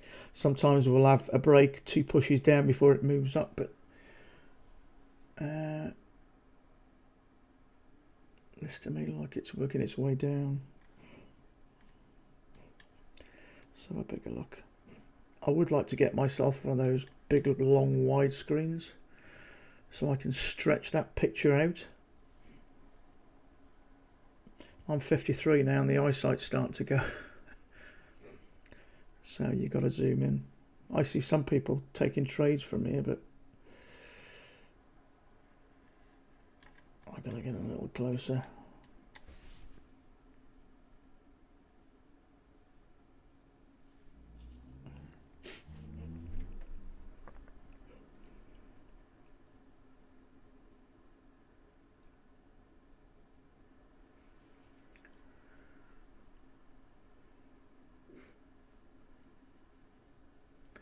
Yeah, I bet one or two got caught there.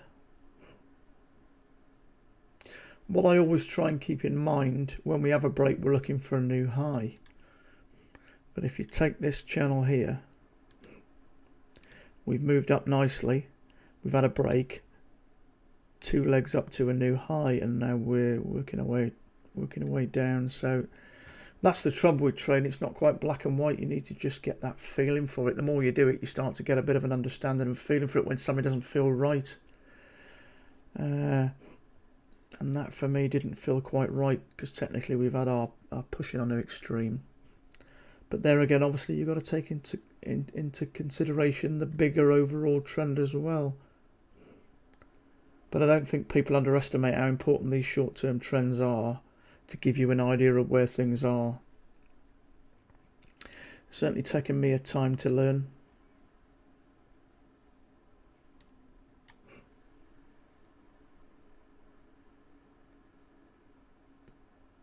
I find it helps me talking through trades as well. Sometimes when it's going on in the background there, you don't hear it clearly, and sometimes you've got that little inner voice saying there's money there, go and get it.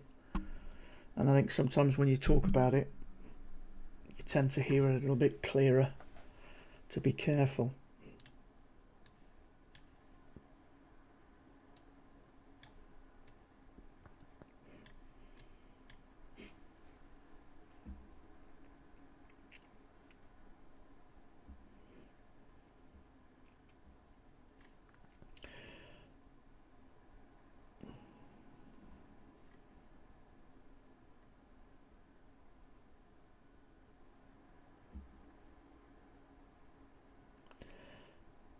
So that's a tempting area to go long. It's sort of 2 pushes down, not by the count, but that to me is a second entry long.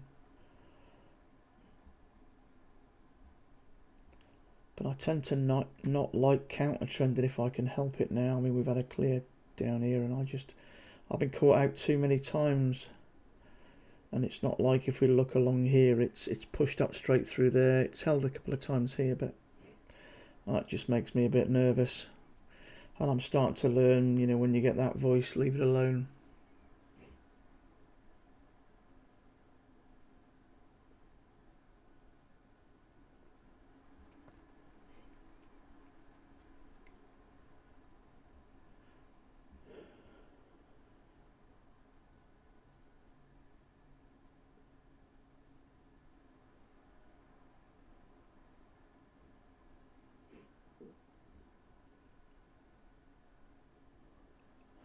Yeah, see, I've got no problem with leaving that now. The fact that it's made a scalp or major points or made a 1-to-1, it doesn't really bother me anymore. If something doesn't feel quite right, I'd rather not take the trade than lose the trade.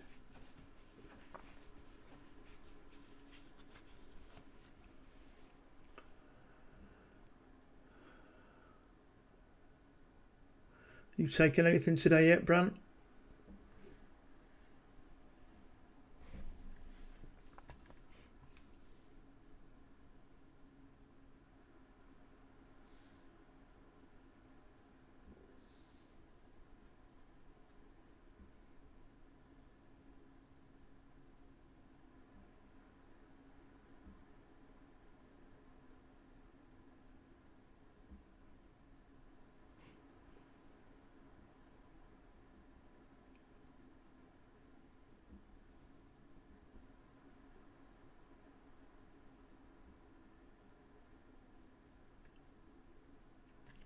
See if that ends up bearish. It's tempting to take a short, second entry, but we still have had this overall trend, and perhaps we're going to make a new high up here. It's hard to tell really, isn't it? It is holding that line, isn't it? The trouble is when we've had a breakout, sometimes it goes out the opposite direction.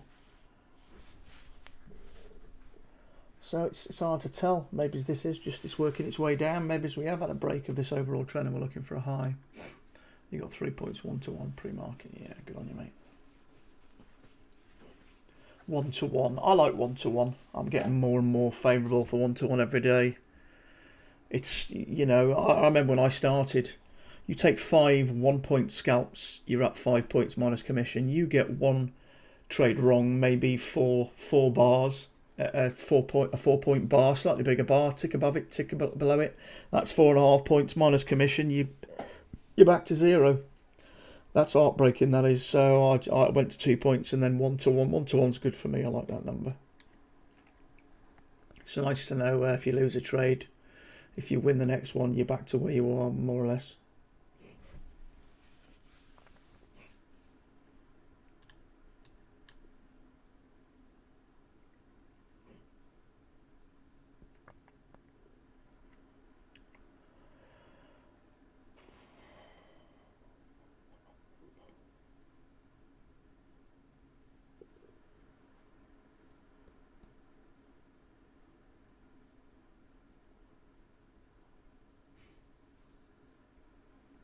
I noticed I looked at Mac's chart early hours of the morning. I think he didn't take a lot of trades, and Marco as well. I think Marco only saw, it was only one trade on his. Maybe there was one green, slightly higher risk.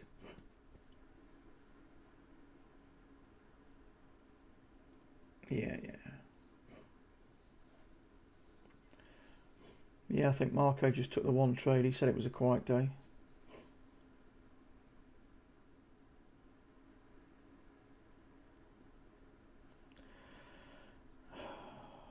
So a first entry, a second entry, that's a possible failure. But I just, at the moment, for me, the EMA's flat. It has been coming down. That make me a little bit nervous there.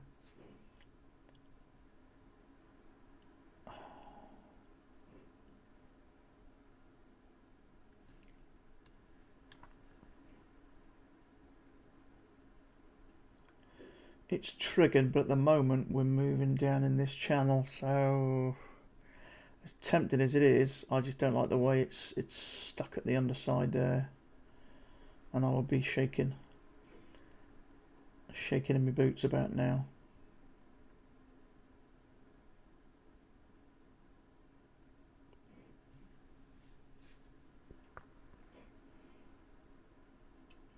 Maybe we are working our way to a new high. But it just seems we get these. It's going a little bit sideways. So I'm assuming there's a bunch of other traders thinking, "Are we going up? Or are we coming down?" But yeah, I think if you took that trade,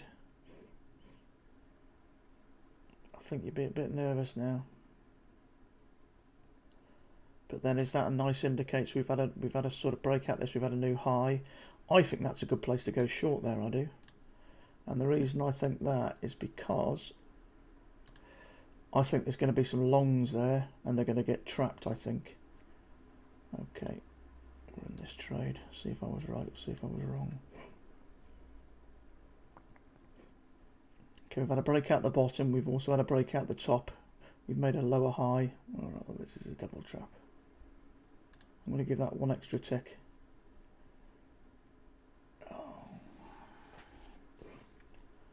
Okay.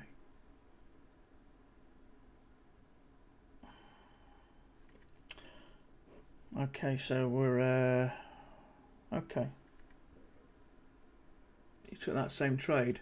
Did you go long or did you go short? Mind you, if you went long or short there, that was a double trap, wasn't it? If you went long, you got stopped out. If you went short, you got stopped out. Well, it happens, doesn't it?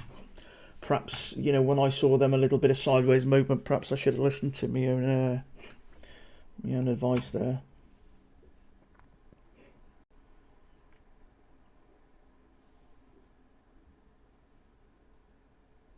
You went short. Yeah, to be fair, it looked like a pretty good short. We'd had a new high, but I think, remember I mentioned about those 3 bars stacking sideways? Do you know what? Maybe the short, you've been better off putting your stop above there. But the trouble is, we've still got this side-by-side stacking.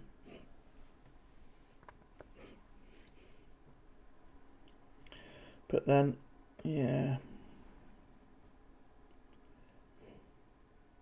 Perhaps I should have left that one.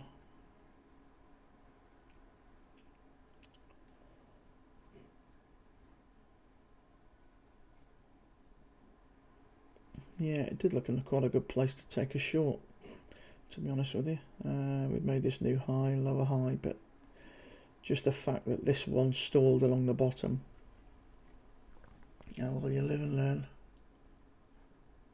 First trade of the day. So what did you do? Did you go long? Did you go long there, bud? Did you?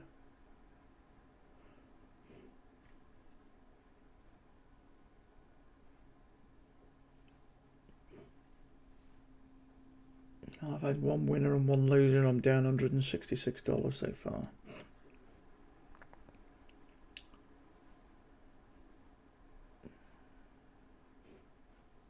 In fact, when I took my, what did you do? I just took the failure. Let's have a look. Yeah. Yeah, I looked at that. The trouble is we're sort of moving down a bit now. And to be honest with you, if I took that failure, I'd have probably expected more than that, and I don't think I got it. Were you taking, you went long, you got 4 ticks? Yeah, okay. Did that have the nerve to go for more? Yeah, don't blame you, mate. Yeah, it's definitely stacking side by side here.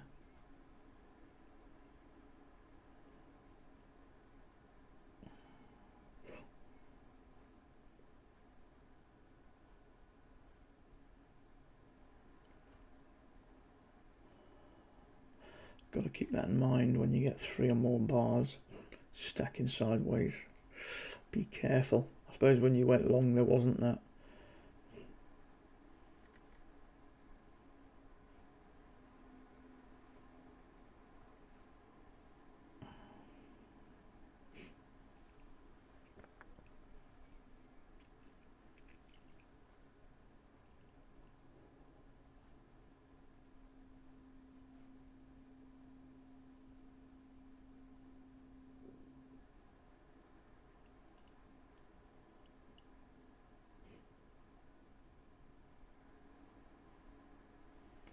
Tempted to take this. We're still doing that though, aren't we? And if we are in that sideways movement, we're at the bottom of it then.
Lose it.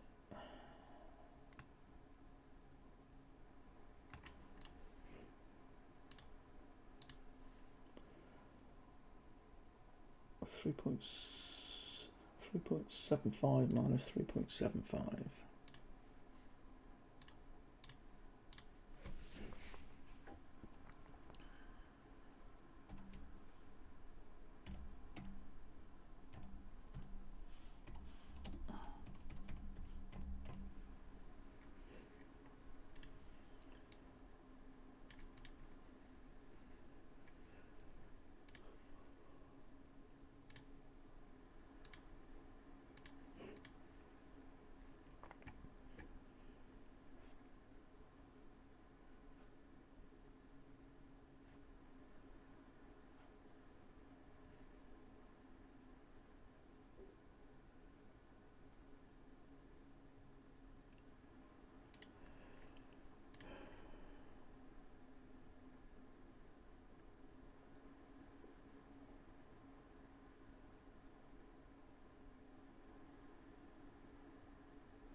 No, I just do the one account, bud.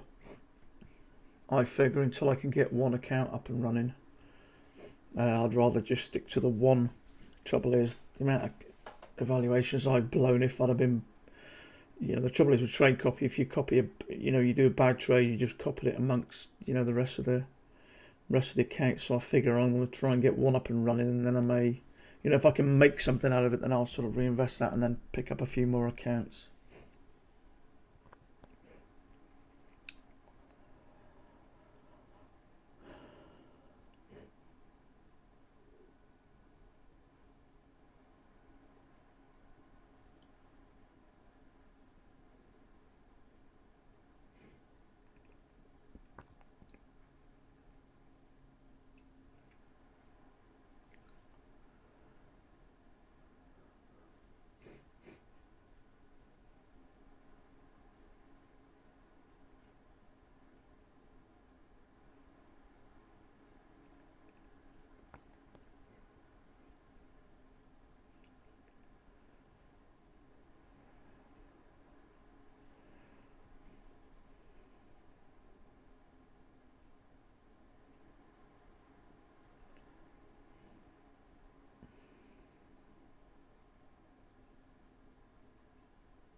Yeah, yeah. Some do that, don't they? They sort of have a few accounts, but they trade them separately instead of. See, I did look at this one here, but it's quite a hefty old bar, that is.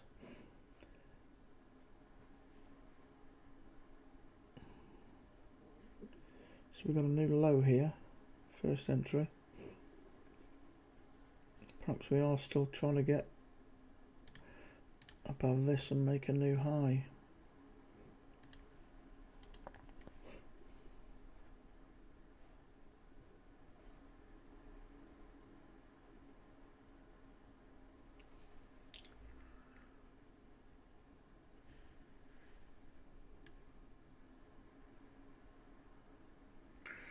I think we're actually getting close to the open. Where do we open today? Here. That's where the market opened. We're a bit away from it yet.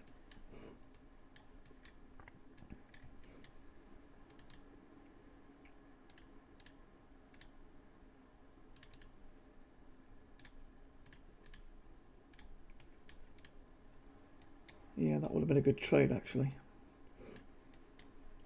It's quite a hefty size there, that's what put me off. Yeah, it's 5 bars, that is. So if you're going to tick above, tick below, 5 points rather. Tick above, tick below, that's 5.5 points. Didn't really pull back a massive amount either.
Okay, I'm taking this. We've had sort of bounces, and I'm taking that off the key entry point. It's quite nice and bullish. I still think we may be going up and touching this.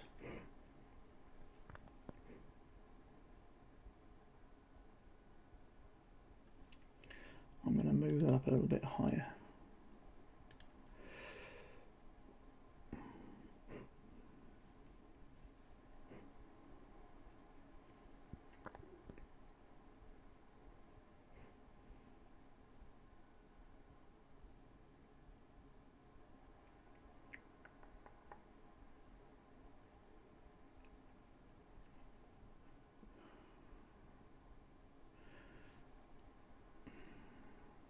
This is a higher low.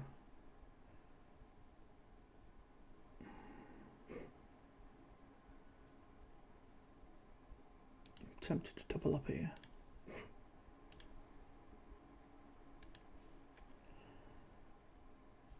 Okay, so what we can get out of this.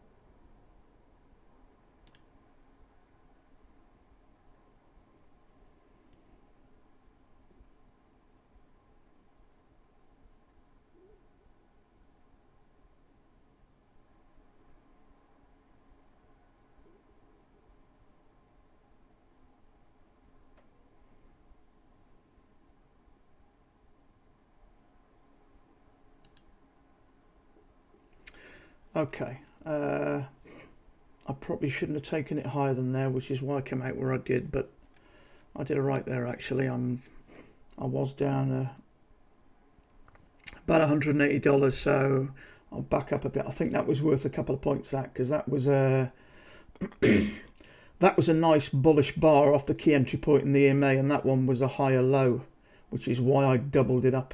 And I thought I'd just sort of, I don't know, drop me stop around here and see if we're lucky enough to make it up. But if I'm looking at this here, just wondering if there are going to be some shorts there. So we got this new low, first entry, second entry, I don't know. You took the higher low for 1-to-1, yeah. That was, I think that was an okay trade. That was the better trade. That was the money shot.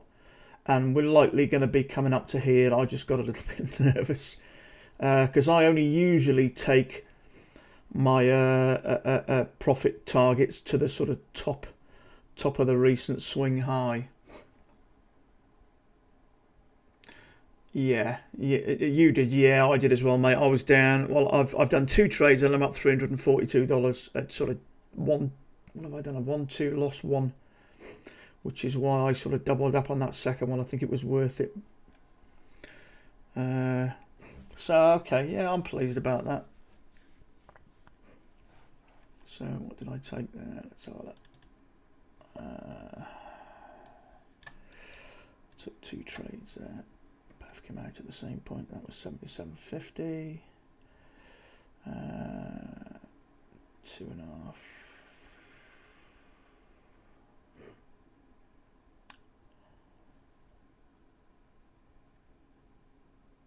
Nice one. Well done, Brant. Good on you, mate. Good on you.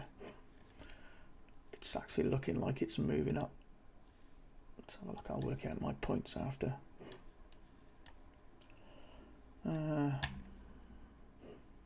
Yeah, I mean, ordinarily you just go to the recent swing high, which is why I came out here.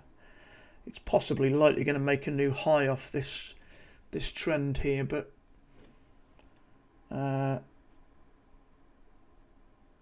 certainly wouldn't bet on it, which is why I came out there. I thought it was worth doubling up because that was a good trade. That was the money shot, that was. But we have had maybe we might get a second entry long here. If we can get down here again, then I may get in a bit there.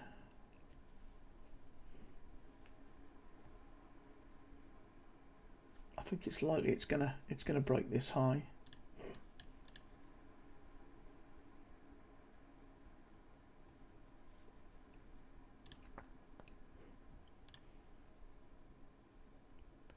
Now I usually like to see the stem of this break below here, but it was such a good bullish bar, and we've hit this. We're moving up in this channel, and we're right nice and close here, which is why I thought it was worth the risk.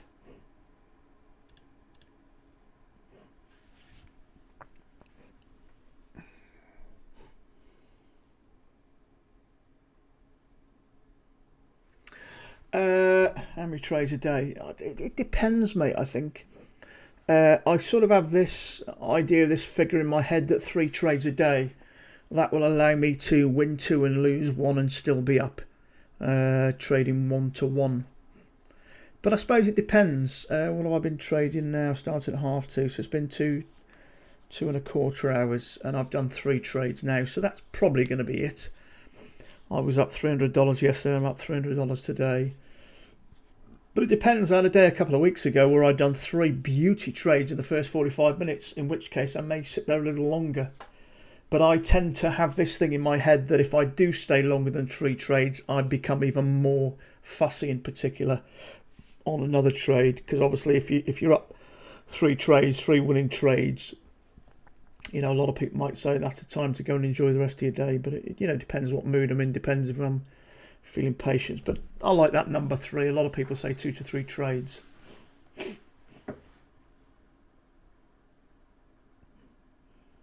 But we're getting a little bit of stacking. I wish I'd have left that one. I did mention when where was it where I lost that trade here, the fact that we had a few stacking up. I wish I'd have left that now. I've been caught out so many times on them. Whenever you sort of get 3 sort of in a line, and it carried on, didn't it, for a few more, and it turned into a double trap. If you went long there and you got a point, maybe a point and a half, 2 points, you're okay.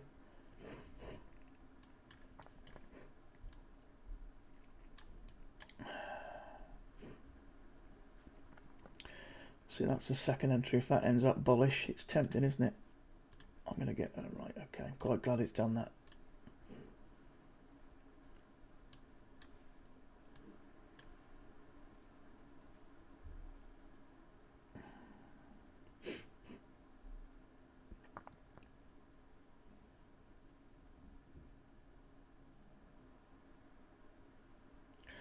Sometimes you kind of hope these bars end up bearish just to see if you're making the decision.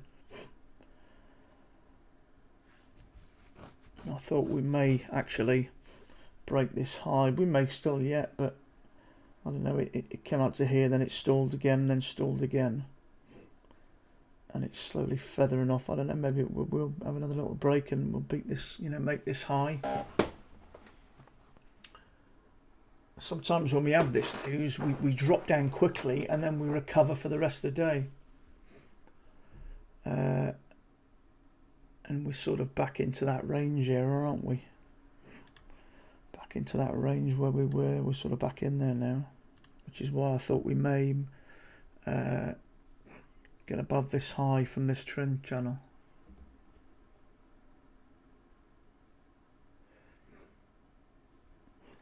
Yeah, exactly. Yeah, it's stalling there, isn't it? Which tells me it's losing momentum. But you know, sometimes when that happens, you get a little bit of a drop or a bit of a correction, then woof, off it goes again. But yeah, you're thinking along the same lines as me. It's that one. I think we went more or less right to the top. We had a quick drop, and then we had a nice big bullish bar, and I was pretty sure that was going to go up. And when that one finished, the lower high, which is why I doubled up or took another trade. That for me was the better trade than that one, I think. I was kind of hoping we were going to get up here, but I usually take them to maybe where the body finishes, just a tick below the body finishes there. But we had that little push a little bit higher, and I think I came out, I don't know, around about here somewhere, which was, yeah, I came out here, which was a tick or 2 lower than I usually sort of where I like to be. So what do we get on them? That's 2.5 points. That's 2 3/4 points. Is that right?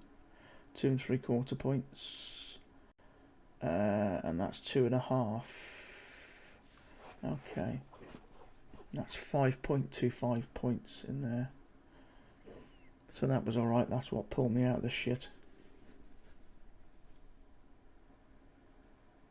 Okay, so that one was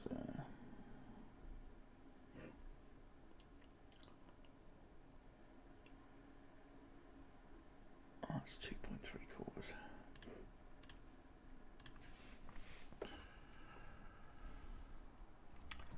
dark in here, I can't see.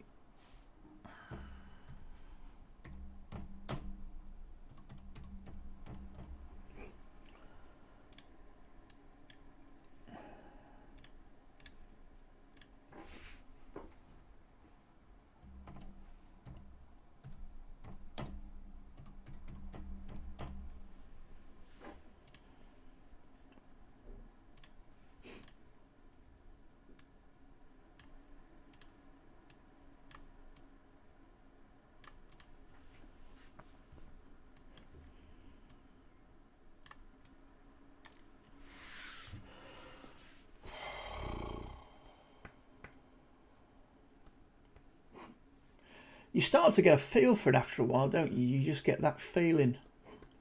And there's so many different types of dynamics to this, to trading. You know, just the fact that it's starting to feather off over there.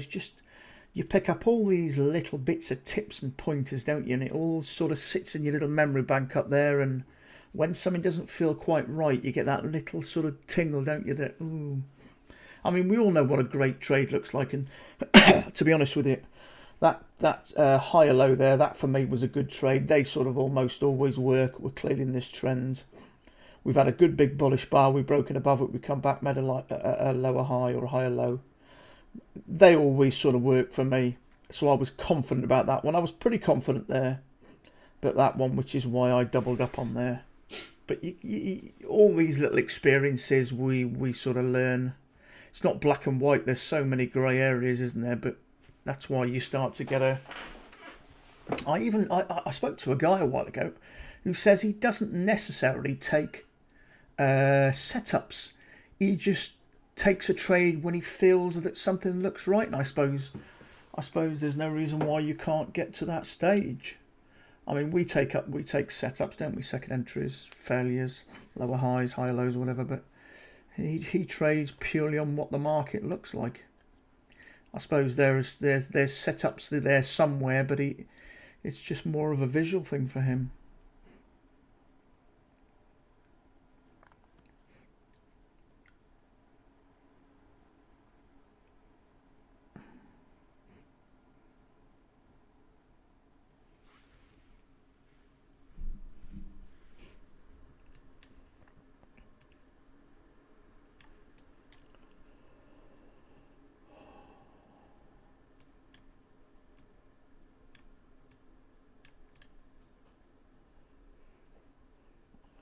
Yeah, so we've had a break out of this channel. I'm still expecting a possible new high from here, or certainly a possible high from this channel. And we've had a new low there, and we've had a first entry. See if we get a push above here, and then maybe a failure.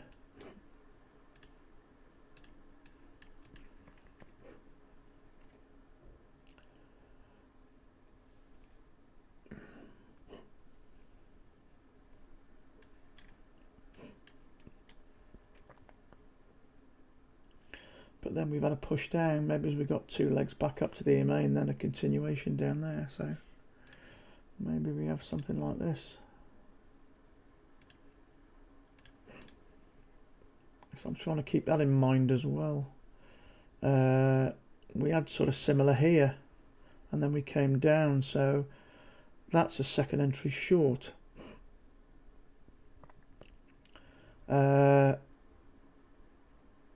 My only slight issue is the same with here. When I lost that trade, there's a few stacked up there. I'm kind of hoping it does go a bit higher. But to me, that's one leg down, two pushes up to the EMA, and another leg down. That would make sense to me coming down here somewhere. But just the fact that those few are stacking side by side is making me a little bit nervous.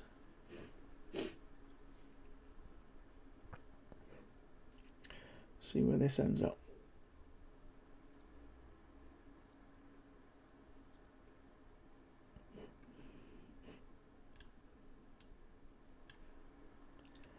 Yeah, I think there's a good chance we're going to push down here, but I don't know, I'm a little bit nervous. They're side by side, exactly the same as there, and I ended up getting in there and losing, so I'm going to leave that alone, I think.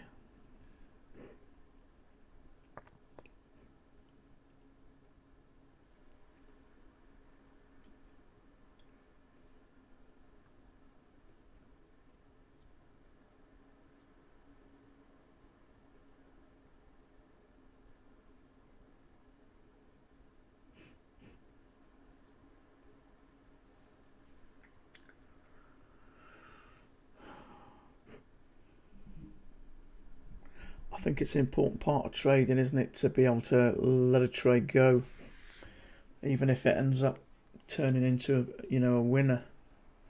I think it's much better not to take a trade than to take a loss, because all a loss means is then you've got to win another win to get back in the game. So they've taken 2 trades just to be exactly the same as where you were before. Right, okay, that was a sensible decision, that was, to leave that short, because it had triggered and then stopped me out, so I'd have been back to 0 again. What bar was that? Low 7. That was 3 points, so 3.5 points. $350 plus commissions. I'd have been in the red, so I'm glad I left that. Just same again, stacking up side by side. It's just, exactly the same happened here. Turned into a double trap, just not worth it, is it? So whenever I tend to get 3 that stack side by side here, and every time I do leave those trades and they go against me, it just secures that little, feeling inside that, See, that's a failure, that is. So maybe that's going to go higher. I mean, there's 2 trends up here which haven't made highs yet, so maybe that might be a good place to go long. The only downside is it's, 4.5 points, tick above, tick below, it's 5 points. And we have just come out of this sideways bit, so I'm just saying again, I'm a little bit unsure.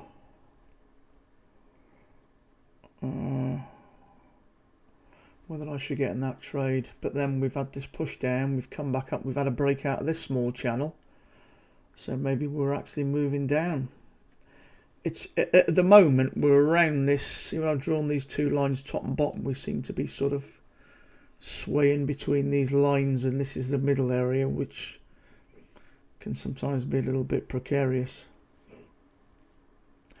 But I am expecting a new high from this channel, and maybe this one as well, so I think chances are we're going to move up.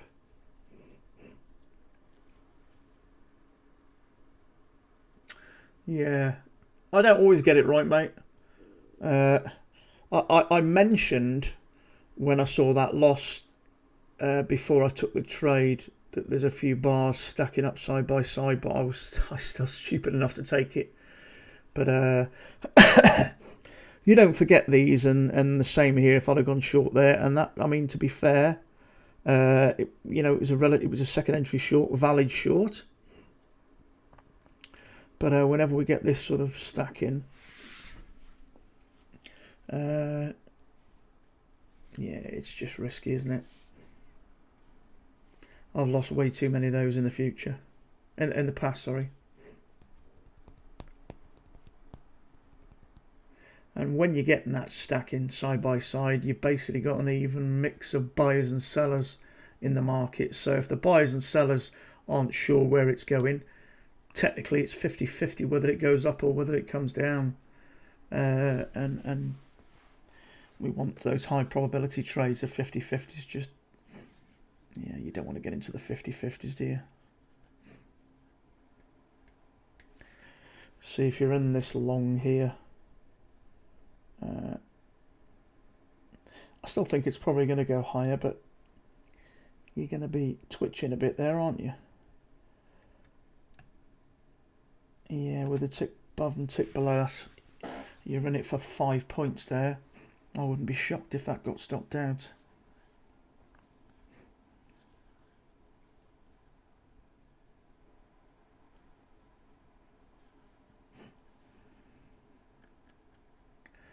Same again, sideways, going sideways a little.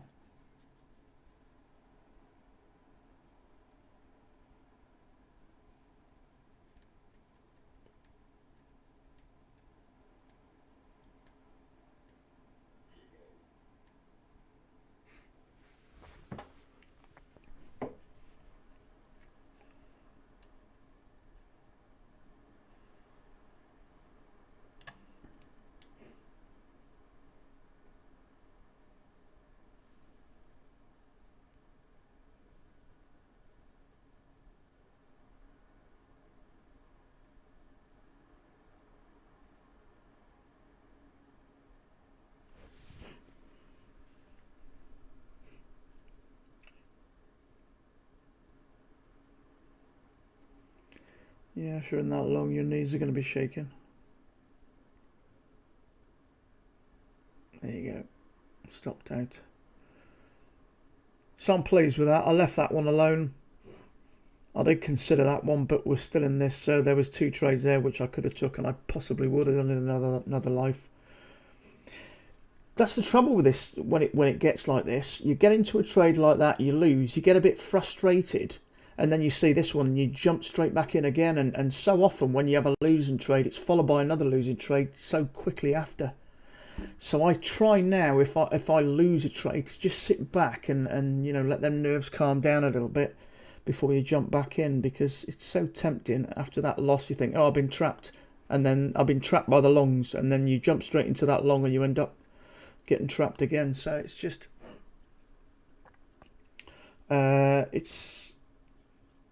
it's so tempting just to jump straight back in, and then you end up, sometimes it's quite often why I've ended up then spiraling. You take one loss, you're frustrated, you see where you got trapped, and you think, well, I'll go long instead, and then you get trapped again, and you've had 2 losing trades back to back, and sometimes that can make you go on tilt a little bit. It's certainly done for me many times.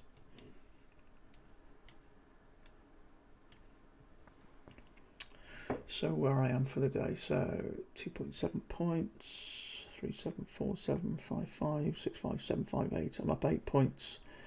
So I'm up 4.25 points for the day. Sounds about right.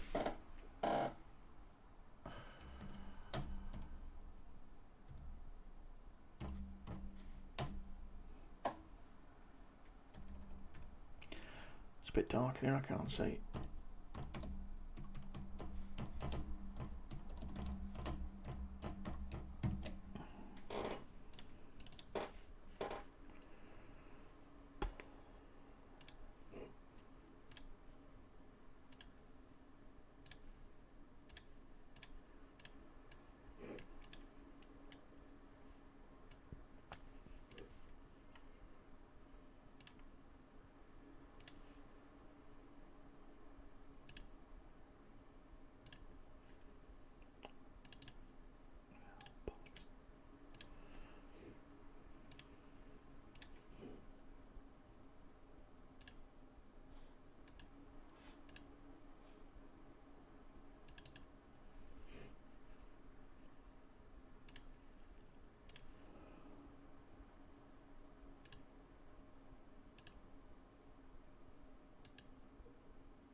We've had a push down here, haven't we? We've had a couple of sort of legs up and then a big strong push down again. So after this it didn't make a new high, and after this channel it didn't make a new high. It just goes to show sometimes when we're in a bit of a range down, a bit of a choppy day, things don't always run the way you think they're going to.